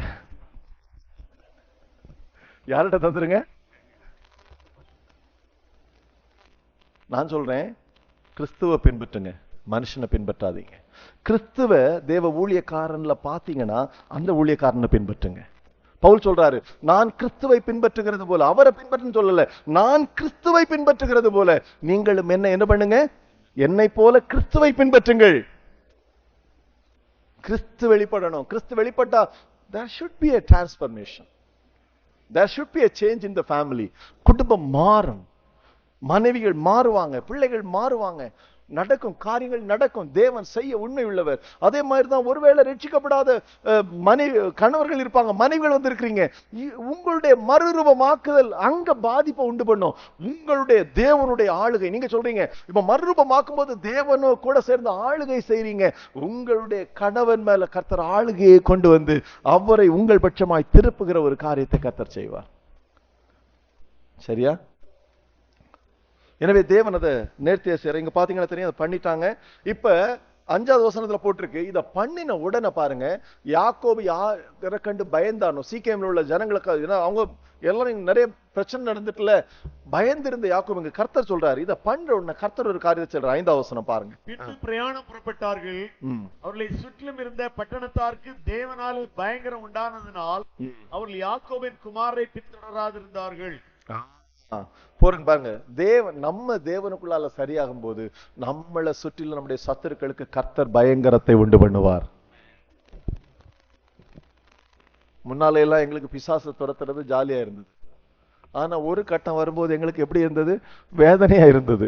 ராத்திரி தூக்குனாலும் வந்து நிக்கிறான், காலையில் எழுப்புனாலும் வந்து நிக்கிறான். எப்படிதான் பிசாசு துரத்துறது? அங்க பிசாசு துரத்துறது முதல்ல இன்ட்ரெஸ்ட், பிசாசை பார்த்து ஆடுறதெல்லாம் இன்ட்ரெஸ்ட். ஒரு கட்டத்துல நாங்க சோர்ந்து போய் அதுக்கப்புறம் தான் நான் ஜெபம் பண்ணேன், ஆண்டவரே எத்தனை நாள் தான் பிசாசை விரட்டிட்டே இருக்கிறது? எழுபு பிசாசு. எங்க கூட ஒரு பிரதர் உண்டு, அப்படி தூங்கிட்டு இருக்கும்போது சொல்லுவார், போ பிசாசு, அங்க போ பிசாசு. திடீர்னு பார்த்தானா வீட்டுல சண்டை வந்துடும். ஏன்னா இவரு பிசாசை பார்த்து நடந்துட்டாரு. முன்னால மனைவி நிப்பாங்க. சண்டை வருமா வராதா? வருமா வராதா? இப்ப கர்த்தர் சொன்னது, என்னைக்குதான் பிசாசு போராட்டம் எங்க வாழ்க்கையில நிக்கும் ஆண்டவரே, அப்பதான் கர்த்தர் ஒரு ரகசியத்தை சொன்னாரு. இங்க பாரு, நீ பிசாசோட இப்படி போராடினா அவங்க கூட போராடியே உன்னுடைய வாழ்க்கை முடிஞ்சு போகும். ஆனால் நீ கிறிஸ்துவின் சாயல்ல மாறினா அவனே உன்னை கண்டு பயங்கரமாய் நடுங்கி விலகி விடுவான். ஆமென். அற்புதமா இல்லையா? கிறிஸ்துவை பார்க்கிற அவனுக்கு பயங்கரம் உண்டாகுமா உண்டாகாதா? புரியுதா உங்களுக்கு? இது ரொம்ப லகுவான வழி. ஆனா இங்க ஒரு மறுரூபமாக்குதல் வரணும். மறுரூபமாக்குதல் வரும்போது இது லகுவான வழி. நம்ம அவனோடு கூட போராடி கொண்டிருக்கும்படியா அழைக்கப்பட்டவர்கள் அல்ல, நாம் தேவனோடு கூட சஞ்சரிக்கும்படியா அழைக்கப்பட்டவர்கள். ஆமென். எப்ப பார்த்தாலும் பிசாசு பிசாசு பிசாசுனா நமக்கு என்னைக்கு தான் தேவனோட சஞ்சரிக்கிறது? எல்லாத்துக்கும் பிசாசு வந்து தடுத்துட்டான், பிசாசு அப்படி செஞ்சுட்டான், அப்ப நமக்கு என்னைக்கு தான் தேவனோட சஞ்சரிக்கிறது? கிறிஸ்துவின் சாயலை பார்க்கும்போது அவனுக்கு ஒரு பயங்கரம் வரும். இப்ப அடுத்த பகுதி பாருங்க. பெத்தேல். இப்போ பெத்தேல் உடனே போயிட்டான். பெத்தேலுக்கு 6-7. யாக்கோபு அவனுடைய கூட இருந்த எல்லா ஜனங்களும் கானான் தேசத்தில் பெத்தேல் என்னும் லூஸுக்கு வந்தார்கள். பெத்தேலுக்கு வந்துட்டான். அடுத்தது அங்கே அவன் ஒரு பலிபீடத்தை கட்டி தன் சகோதரனுடைய முகத்துக்கு தப்பி ஓடின போது அங்கே தனக்கு தேவன் தரிசனமானபடியால் அந்த ஸ்தலத்திற்கு ஏல் பெத்தேல் என்று பெயரிட்டான். அந்த ஸ்தலத்திற்கு யாக்கோபு ஏல் பெத்தேல். பெத்தேல் தேவனுடைய வீடு. மெய்யாகவே இது தேவனுடைய வீடு. தேவனுடைய வீட்டுல நான் வந்து சேர்ந்துட்டேன் அப்படி என்ற ஒரு ஆணித்தரமான ஒரு பகுதி இருக்கு. அந்த இடத்துல அவனுக்கு ஒரு துக்கம் நடக்குது. என்ன துக்கம்னு அடுத்த வசனம் போட்டிருக்கோம், நான் வாசிக்க வேண்டாம்னு சொல்றேன். ரெபேக்காள் வந்து யாக்கோபுடைய தாய். ஆனா வேதத்துல ரெபேக்காளை திரும்ப யாக்கோபு எங்கேயும் பார்த்ததாக எழுதப்படவில்லை.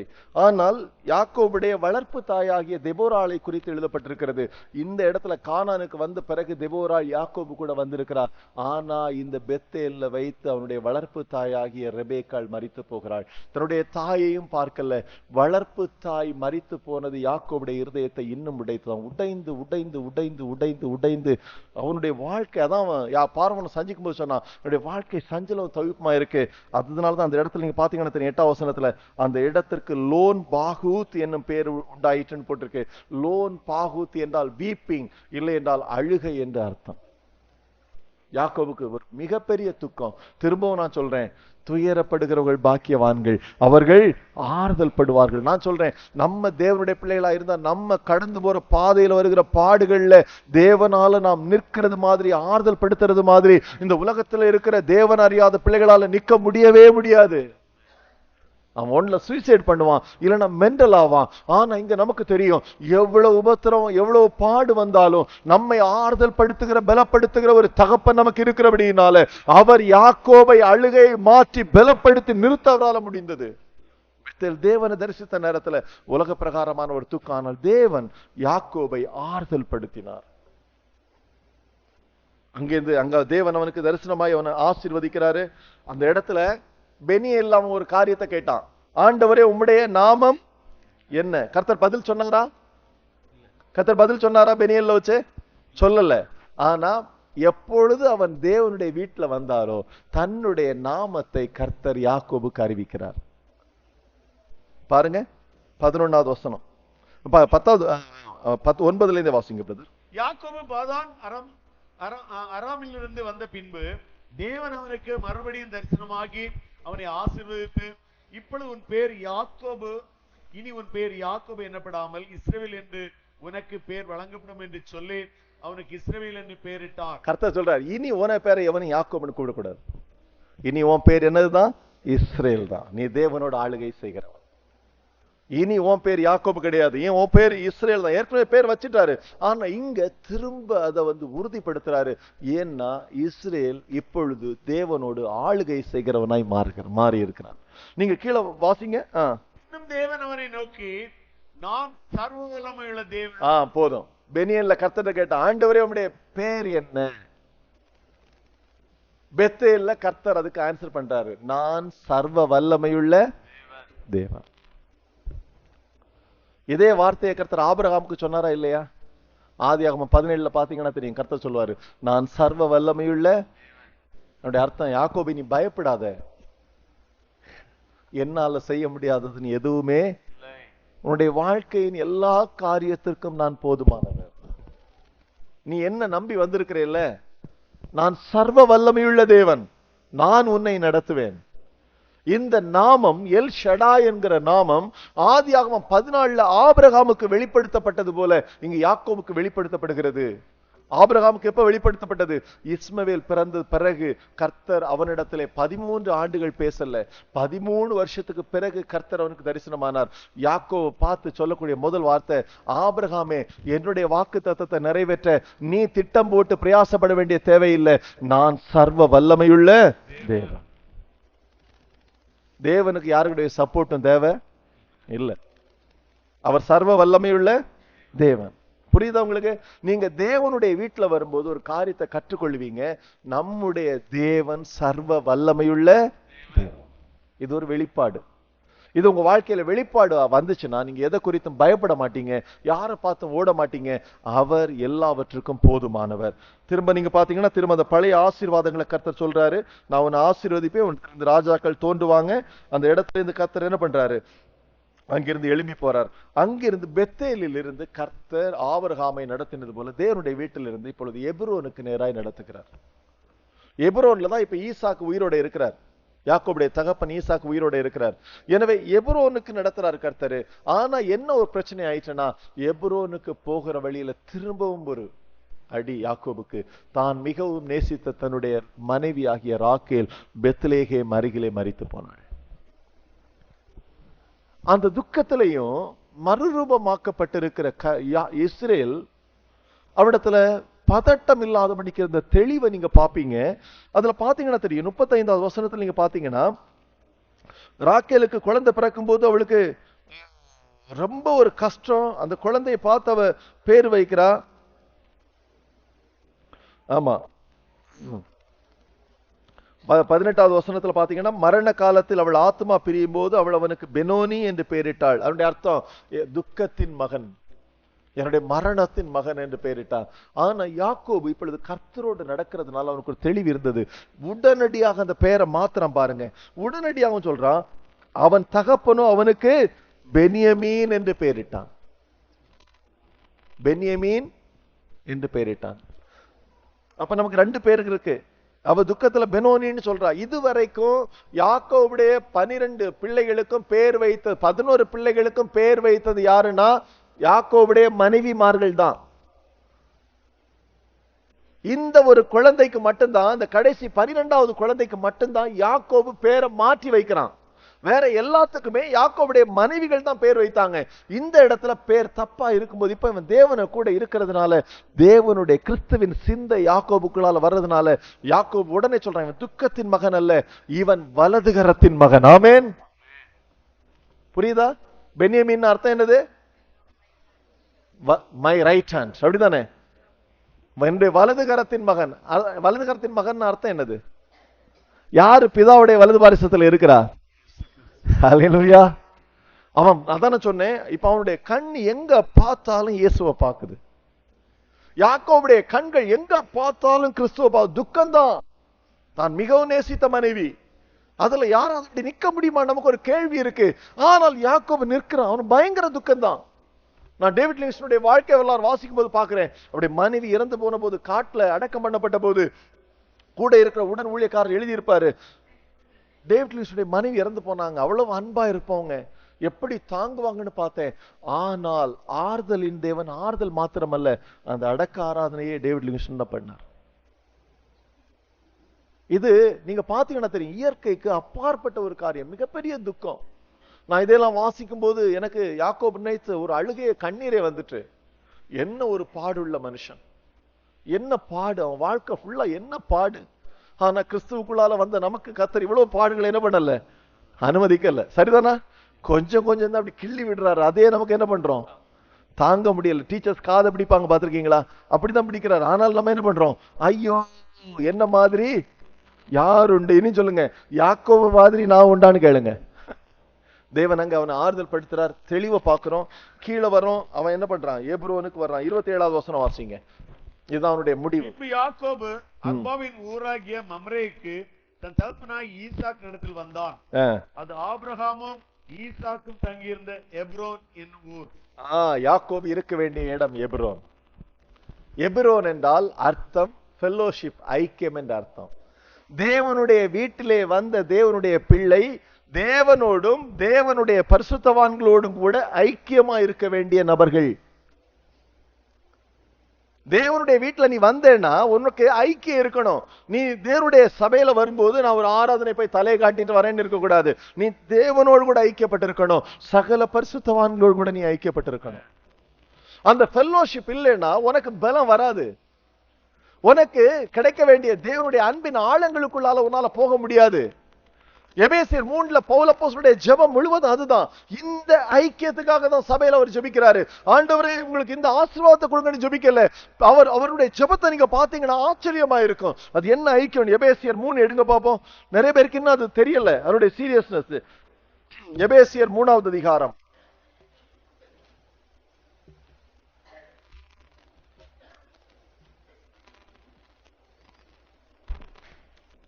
பாருங்க, 14வது வசனத்திலிருந்து 266 பக்கம். இது நிமித்தம் நான் பரலோகத்திலும் பூலோகத்திலும் உள்ள முழு குடும்பத்துக்கும் நாமக்காரன். அப்ப தேவனுக்கு ஒரு குடும்பம் இருக்குது. அந்த குடும்பம் இப்ப எங்க எல்லாம் இருக்குது? பரலோகத்துல இருக்குது, பூமியில இருக்குது. அந்த முழு குடும்பத்துக்கும் நாமக்காரனர் யாரு? ஒரு நாமத்துல சேர்க்கப்பட்டிருக்க அந்த நாமம் யாருடைய நாமம்? 15வது வசனம். நம்முடைய கர்த்தராகிய இயேசு கிறிஸ்துவினுடைய பிதாவை நோக்கி. இந்த குடும்பம் கிறிஸ்துவின் மூலமாய் பரலோகமும் பூமியும் இப்ப சேர்ந்து இருக்கு. ஆண்டவருடைய பிள்ளைகள் குடும்பமாய் சேர்க்கப்பட்டிருக்கிறாங்க. இதை சேர்க்கிறவர் கிறிஸ்து தான். கிறிஸ்துவின் மூலமாக தான் பரலோகம் பூமியும் சேர்க்கப்பட்டிருக்கு. அந்த கிறிஸ்துவின் பிதாவாகிய தேவனை நோக்கி முழங்கால் படிட்டு அந்த வசனத்தை நிதானமா வாசிங்க. நம்முடைய கர்த்தராயிருக்கிற இயேசு கிறிஸ்துடைய பிதாவை நோக்கி முழங்கால் படிட்டு. அப்ப பிதாவுக்கு முன்னால கிறிஸ்துவுக்குள்ளால இருக்கிற ஒரு ஐக்கியமாய், ஒரு சரீரமாய் தேவனை நோக்கி பார்த்து. அடுத்தது, நீங்கள் அவருடைய ஆவியினாலே உள்ளான மனுஷனில் வல்லமையாய் பலப்படவும். உங்க உள்ளான மனுஷன்ல வல்லமையாய் பலப்படவும். கிறிஸ்து உங்கள் இருதயங்களில் வாசமாய் இருக்கவும். கிறிஸ்து உங்க விசுவாசத்தினால எங்க வாசம் இருக்கணும்? உங்க இருதயங்களில் வாசமாய் இருக்கவும். நீங்கள் நிலை பெற்றவர்களாகி சகல பரிசுத்தவான்களோடு கூட கிறிஸ்துவனுடைய அன்பின் அகலமும் நீளமும் ஆழம். அப்ப இந்த அன்பை நீங்க உணர்ந்து கொள்ளணும்னா, இந்த ஐக்கியம் இல்லைன்னா உங்களால உணர்ந்து கொள்ளவே முடியாது. ஏன்னா இந்த அன்பை உணர்ந்து கொள்கிறதற்கு தான் நீங்க பாத்தீங்கன்னா தெரியும், சகல பரிசுத்தவான்களோடு கூட நீங்க கடந்து வந்தால் மட்டும்தான் தேவனுடைய அன்பின் ஆழம் அகலம் நீளம் உயரத்தை உங்களால அறிந்து கொள்ள முடியும். இல்லைன்னா உங்களால அறிந்து கொள்ள முடியாது. ஏன்னா உங்களால சேர முடியாது. நீங்க உங்களை உயர்வா நினைச்சிட்டீங்கன்னு வைங்க, நீங்க இந்த ஐக்கியத்துல சேர முடியாது. உங்களை தனியா அப்படி காட்டுவீங்க. ஆனா இழப்பு உங்களுக்கு தான். அதான் கீழே போட்டிருக்கு. நீங்க உணர்ந்து, அடுத்த போட்டு பாருங்க, அறிவு கெட்டாத அந்த அன்பை நம்ம புத்தியினால அது புரிந்து கொள்ள முடியாது. இந்த ஃபெல்லோஷிப்ல நீ கடந்து வரும்போது உன்னுடைய புத்தியினால புரிந்து கொள்ள முடியாத தேவ அன்பை உன்னால அனுபவிக்க முடியும், புரிந்து கொள்ள முடியும். வாசிங்க 19. அறிவு கெட்டாத அந்த அன்பை அறிந்து கொள்ள தேவனுடைய அந்த அன்புல நீங்க வரும்போது என்ன நடக்கும்? தேவனுடைய சகல பரிபூரணத்தினாலும். அப்புறம் நமக்கு குறை இருக்கக்கூடாது, எந்த குறையும் இருக்கக்கூடாது. ஆவிக்குரிய பிரகாரமாவும் சரி, நம்முடைய ஜீவனத்திற்கான வழியிலையும் சரி, எந்த குறை இருக்கக்கூடாது. தேவனுடைய பரிபூர்ணம் நம்மளை நிரப்பும் போது நம்முடைய வாழ்க்கையின் எல்லா குறைவுகளும் நிறைவாகும். அப்ப அதுக்கு ஒரு ஸ்டெப் பை ஸ்டெப்பா இருக்கு. முதல் அன்புல பரிபூர்ணப்படுறோம், பட்ட உடனே தேவனுடைய சகல பரிபூர்ணத்தினால் நம்ம நிரப்பப்படுறோம். அடுத்தது, ஐஸ்வர்யத்தின்படியே உங்களுக்கு அனுக்கிரகம் பண்ண வேண்டும் என்று வேண்டிக் கொண்டு. இதத்தான் நான் தேவன்கிட்ட கேட்கிறேன். இது கண்டிப்பா தேவ சபையில வேணும் அப்படின்னு நான் ஜெபித்துக் கொண்டிருக்கிறேன். பவுல் சொல்றார். அடுத்தது, நாம் வேண்டிக் கொள்வதற்கும் நினைக்கிறதற்கும் மிகவும் அதிகமாய் நமக்குள்ளே கிரியை செய்கிற வல்லமையின்படியே நமக்கு செய்ய வல்லவராகி அவருக்கு. பாருங்க, இப்ப இந்த காரியத்தை நிறைவேற்றுகிறதற்காக பரிசுத்த ஆவியானவர் நமக்குள்ளால கிரியை செய்து கொண்டே இருக்கிறார். எது இடையில இருக்கிறாங்க, தட்டி தட்டி தட்டி தட்டி. ஒரு கட்டடம் கட்டும் போது பாத்துருக்கீங்களா, செங்கலை தூக்கி வைப்பாங்க, ஒரு கல் போகாது, உடனே கண்டி வச்சு என்ன பண்ணுவாங்க, கல்லை உடைச்சி கரெக்டா வைப்பாங்க. கேப் இருக்கும், சின்ன ஒரு துண்டு கல்ல போடுவாங்க, சாந்த போடுவாங்க. ஆவியானவர் ஒவ்வொன்றையும் சரி செய்து சரி செய்து சரி செய்து அதை ஜாயின் உங்களுக்குள் கிரியை செய்கிற வல்லமை. அந்த வல்லமை உங்களுக்குள் கிரியை செய்ய நீங்கள் அனுமதிக்கும் போது அங்கு கிறிஸ்துவின் சரீரமாகிய சபை எழும்பிரும். 21 சபையிலே கிறிஸ்து மூலமாய் தலைமுறை தலைமுறைக்கு அப்பொழுது இங்க கிறிஸ்து மட்டுமே சபையாய் இருப்பார். அப்பொழுது இந்த கிறிஸ்துவின் மூலமாக, கிறிஸ்துவின் சரீரமாகிய சபையின் மூலமாக பிதாவாகிய தேவனுக்கு தலைமுறை தலைமுறையாக மகிமை உண்டாயிருக்கும். ஆமென். அற்புதமான ஒரு அனுபவத்தில் யாக்கோபு முடிக்கிறார். நான் யாக்கோபுடைய 2 காரியத்தை சொல்லி நிறைவு பண்ணிடுறேன். நமக்கு இன்னைக்கு ஒரு 15 நிமிஷம் லேட்டு, என்ன நிறைவு பண்ண முடியல. நீங்க பாத்தீங்கன்னா தெரியும், யாக்கோபுடைய கடைசி நாட்கள் அவன் அதிகமா பேசல, ஆனால் ஒரு வார்த்தை யாக்கோபு பேசினால் அது தேவனுடைய வார்த்தை. யாக்கோபு ஆசீர்வதித்தால் அது தேவனுடைய ஆசீர்வாதம். யாக்கோபு உன்னை சொன்ன அது அப்படிதான். யாரும் யோசேப்பு கூட யாக்கோபுக்கு மாதிரி நிக்க முடியல. இன்னைக்கு நம்மள நிறைய பேருக்கு ஒரு கன்ஃபியூஷன் இருக்கு. நான் ஆண்டவருக்குள்ளால வந்துட்டேன், எனக்கு வயசாயிருச்சு, அதனால நான் தடுமாறி இருக்கிறேன், எனக்கு கொஞ்சம் குழப்பம் இருக்குது. ஆனா ஒரு ஆவிக்குரிய ரீதியாக தேவனுடைய ஐக்கியத்துல நீங்க பலப்பட்டு வளர்ந்தீங்கன்னா, வயசு கூட கூட கூட கூட உங்களுக்குள்ளால இருக்கிற ஆவிக்குரிய வெளிச்சமும், ஒரு மன தெளிவும், ஒரு மனரம்யமும், ஒரு சமாதானம் இந்த உலகத்தில் இருக்கிற மற்றவங்களுக்கு வராது, தேவ பிள்ளைகளுக்கு வரும். தேவன் அதற்காக தான் யாக்கோபை நமக்கு அடையாளமாய் வைத்திருக்கிறார். யாக்கோபு நீங்க கீழே வரும்போது பாத்தீங்கன்னா தெரியும், அவன் மரிக்க போகிறான். அதுக்கு முன்னால யோசேப்பை சொல்லி விடுறான், யோசேப்பு என்ன பாரு அப்படின்னு சொல்றான். யாக்கோபு யோசேப்பு கூட 17 வருஷம் இருந்தான். தேவனை சந்தித்த மகனை, ஒரு மனுஷனை உலகத்தின் ஐஸ்வர்யங்கள், உலகத்தின் படாபடங்கள் கவர்ந்து இழுக்காது. அன்னைக்கு எகிப்து தான் உலகத்தின் நாகரிகத்துல சிறந்தது. அவன் யோசேப்பு கூட அரண்மனையிலே இருந்திருக்கலாம். என்ன, யோசேப்பு அரண்மனையில இருக்கிறான். ஆனால் யாக்கோபு தேவனை பார்த்தவனை பிரமிடுகளோ எகிப்து தேசமோ பார்வோனுடைய அரண்மனையோ கவர்ந்து இழுக்கல. இவன் யோசேப்பிட்ட சொன்னான், நான் கோசே நாட்டுல இருக்கிறேன். அந்த கோசே நாட்டுல தன்னுடைய ஜனங்களோடு குடும்பத்தோடு ஒரு சாதாரண ஒரு எளிமையுள்ள ஒரு வாழ்க்கையை அவன் வாழ்ந்து கொண்டிருந்தான். பார்வோனை சந்திக்கும் போது பார்வோன் கேட்கிறான், உனக்கு எத்தனை வயசு அப்படின்னு கேட்கிறான். அதுக்கு யாக்கோபு, நான் இப்ப நீங்க எடுக்க வேண்டாம், டைம் இல்லை, நான் சொல்லி முடிக்கிறேன். அப்ப யாக்கோபு சொல்றான் பாருங்க, எனக்கு இப்ப 130 வயசு, என் வாழ்க்கை முழுவதும் சஞ்சலமும் பாடுகளும் தான். சரிதானா?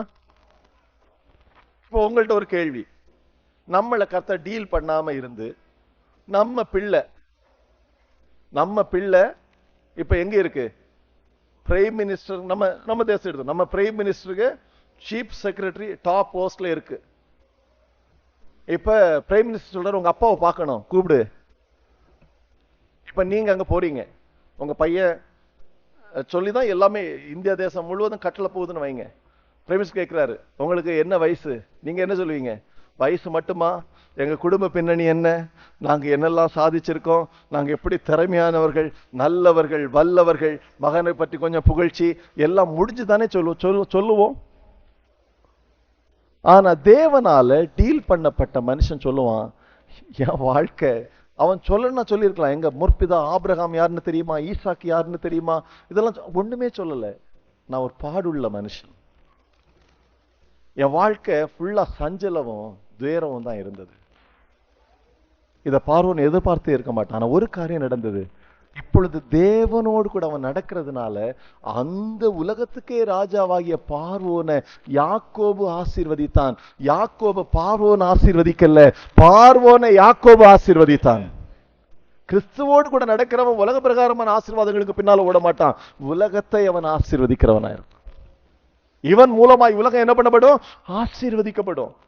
என்ன ஒரு மொழியாக்கம். அதே மாதிரி அவனுடைய மரண தருவாய் வருது.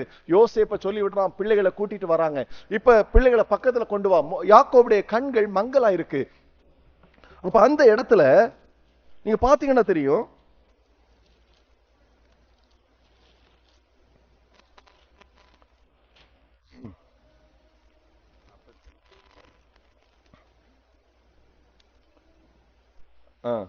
பாருங்க, யோசேப்பு யாக்கோபு சொல்றாரு, ரெண்டு பிள்ளைகளை என்னிடத்துல நீங்க என்ன பண்ணுங்க, கொண்டு வாங்கன்னு சொல்றாரு. மனாசே, எப்ராஹிம்.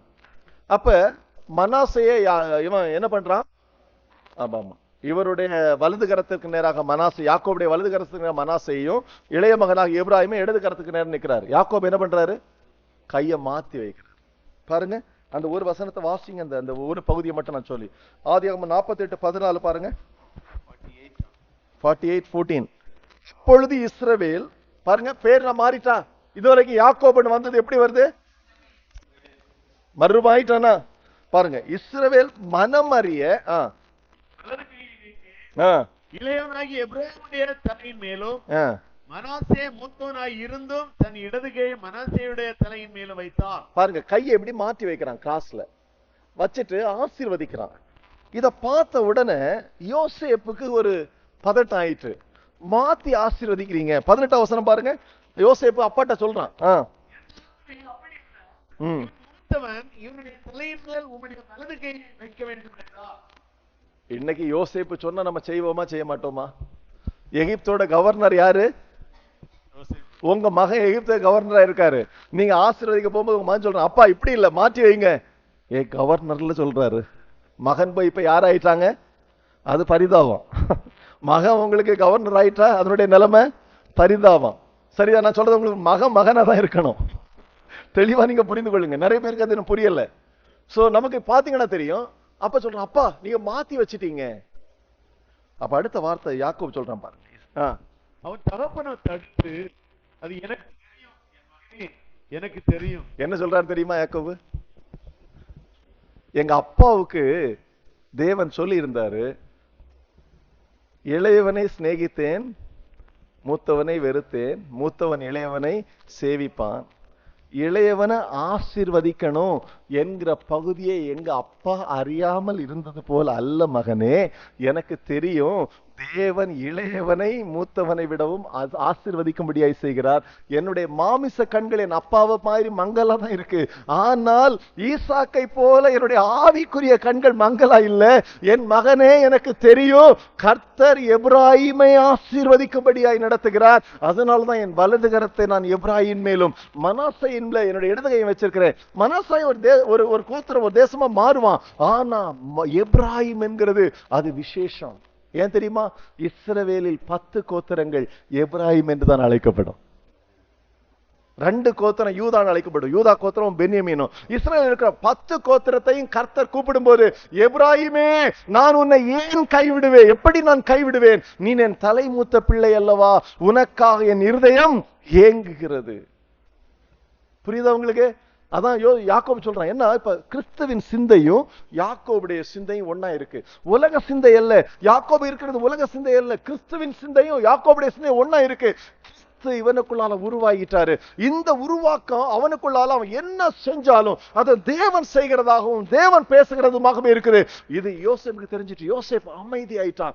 அப்படியே ஆசீர்வதிக்கிறான். சொல்லிறான், இது எகிப்து பிரமிட நீ என கேட்டிராத, நீ என்னுடைய தகப்பனாருடைய அடக்கம் பண்ண வேண்டிய இடம் எங்க இருக்கு? நான் மறிக்க போகிறேன். அங்க கொண்டு போய் கானான் தேசத்துல ஆபிரகாமும் ஈசாக்கும் வைத்திருக்கிற இடத்துல என்னை நீ என்ன பண்ணு? அடக்கம் பண்ணு. அப்புறம் முடிக்கும் போது 49 அதிகாரத்துல வரும். ஒவ்வொரு பிள்ளைகளையும் கூப்பிடுறாரு. உங்களுடைய வாழ்க்கையில கடைசி நாட்கள்ல என்ன நடக்க போகிறது என்கிறத தேவனை தவிர யார் அறிய முடியும் எதிர்காலத்தை? இங்க நீங்க பாத்தீங்கன்னா தெரியும். யாக்கோபு தீர்க்கதரிசனம் சொல்றான், ஒவ்வொரு பிள்ளைகளுக்கும் தலைமுறை தலைமுறையாய் நடக்க வேண்டிய காரியங்கள் யாக்கோபால தன்னுடைய பிள்ளைகளுக்கு அறிவிக்கப்படுகிறது. ஆபிரகாமுக்கு அந்த பாக்கியம் இல்லை, ஈசாக்குக்கு இல்லை. ஆனா யாக்கோபு மிளிர்கிறார். தன்னுடைய இவ்வளவு பாடல கடந்து போனாலும் அவருடைய கடைசி நாட்கள் மகிமை நாட்களா இருக்குது. அவனுடைய முடிவை போல நம்முடைய முடிவு இருந்தால் நலமா இருக்கும் என்று நான் வாஞ்சிக்கிறேன். அவன் சொல்றதெல்லாம் கிறிஸ்து செய்கிறதாக இருக்குது. அது எல்லாத்தையும் சொல்லி முடிச்சு ஆசீர்வதிச்சுட்டு இந்த இடத்துல நீங்க பாத்தீங்கன்னா தெரியும். தேங்க்யூ லார்ட், நன்றி இயேசுவே. அங்க நீங்க பாத்தீங்கன்னா தெரியும். ஆமா, அது ஆசீர்வாதத்தை முடிக்கிறான். இப்ப 49:28 பாருங்க. இவர்கள் 12 பிள்ளைகளை ஆசீர்வதிச்சான்ல. இப்ப பிள்ளைகளை ஆசீர்வதிச்சான். இவன் எப்பொழுது ஆசீர்வதித்தானோ அப்பொழுது 12 பிள்ளைகளும் 12 கோத்திரமாய் மாறினாங்க. பாருங்க ஆண்டவர் எப்படி ஆசீர்வதிக்கிறான்னு பாருங்க. இங்கதான் தேவன் வைத்திருக்கிற காரியங்களுக்கு கீழ்ப்படியாதவங்க இழந்து போகிறது நிறைய. தேவனுடைய வழியில நான் தேவன் இருந்தா டைரக்டா பெற்றுக்கொள்வேன் நினைச்சு நிறைய பேர் இழந்து போனவங்க இருக்கிறாங்க. தேவன் நம்மளை எந்த வழியில் நடத்துறாருன்னு நம்ம தெரியாது. ஆனால் நம்ம பெற்றுக்கொள்ள வேண்டிய வழிகள் அறிந்து கொள்ளுங்க. இந்த 12 பிள்ளைகளையும் யாக்கோபு ஆசீர்வதித்து முடித்த உடனே அற்புதம் நடக்கும். 28 வசனத்தை வாசிங்க. ஆமென். போதும். இவர்கள் எல்லாரும் இஸ்ரவேலின் 12 பிள்ளைகளை தானே ஆசீர்வதித்தான். அந்த ஆசீர்வாதம் 12 பிள்ளைகளை எப்படி மாத்திட்டு கோத்திரமா மாத்திட்டு. புரியுதா? ஆசீர்வதித்தது யாக்கோபா கர்த்தரா? கர்த்தர் யாக்கோபின் மூலமாய் ஆசீர்வதித்தார். புரியுதா உங்களுக்கு? இங்கதான் நீங்க தேவனுடைய வழிகளை கற்றுக்கொள்ளணும். அதனுடைய முடிவு கூட நீங்க பாருங்க. 33வது வசனம் ஆவியானவர் எப்படி எழுதியிருக்கார்? யாக்கோபு தன் குமாரனுக்கு கட்டளையிட்டு முடித்த பின்பு அவன் தன் கால்களை கட்டில் மேல் மடக்கி கொண்டு என்ன பண்ணானா? காலை கட்டில் மேல தூக்கி வச்சுட்டு ஜீவித்து போய் தன் ஜனத்தாரோட சேர்க்கப்பட்டான். மரணமடைந்தானா ஜீவித்து போனானா? ஜீவித்து. புதிய ஏற்பாடு வார்த்தையா இருக்குல்ல. ஆண்டவர் தான் சொன்னார், என்னை விசுவாசிக்கிறவனுக்கு என்ன உண்டு? நித்திய ஜீவன் உண்டு, முடிவில்லாத வாழ்வு உண்டு. இங்க நமக்கு யாக்கோபை குறித்து எழுதப்பட்டிருக்கிறது, இப்பொழுது இஸ்ரவேல் ஜீவித்து போனான், கர்த்தரோடு கூட என்றென்றைக்குமாய் ஜீவிக்கும்படியாய் போனான். அவன் கிறிஸ்துவாய் பரிபூர்ணமாய் வெளிப்பட்டான், கிறிஸ்தவன்ல உருவாகி இருந்தார். இப்பொழுது தேவனோடு கூட என்றென்றும் சஞ்சரிக்கும்படியாய் அவன் ஜீவித்து போனான் என்று வேதம் அவனுடைய அற்புதமாக நமக்கு சித்திரம் தீட்டி காட்டி இருக்கிறது. பிரியமானவர்களே, நம்முடைய ஆவிக்குரிய வாழ்க்கையில இந்த யாக்கோபின் அனுபவம் நம்முடைய அனுபவமாய் இருக்க வேண்டும். அந்த முடிவு நம்முடைய முடிவாய் மாறணும். அதான் நான் சொன்னேன், ப்ராசஸ் இருக்கு. யாக்கோபுக்கு ஒரு ப்ராசஸ் இருந்த மாதிரி தான் நம்முடைய வாழ்க்கையில ப்ராசஸ் இருக்கு. இது நம்மை மகிமையிலே கொண்டு போய் சேர்ப்பதாக கர்த்தர் நம்மளை ஆசீர்வதிக்கட்டும். எழும்புவோம், ஜெபம் பண்ணி நிறைவு செஞ்சிடும்.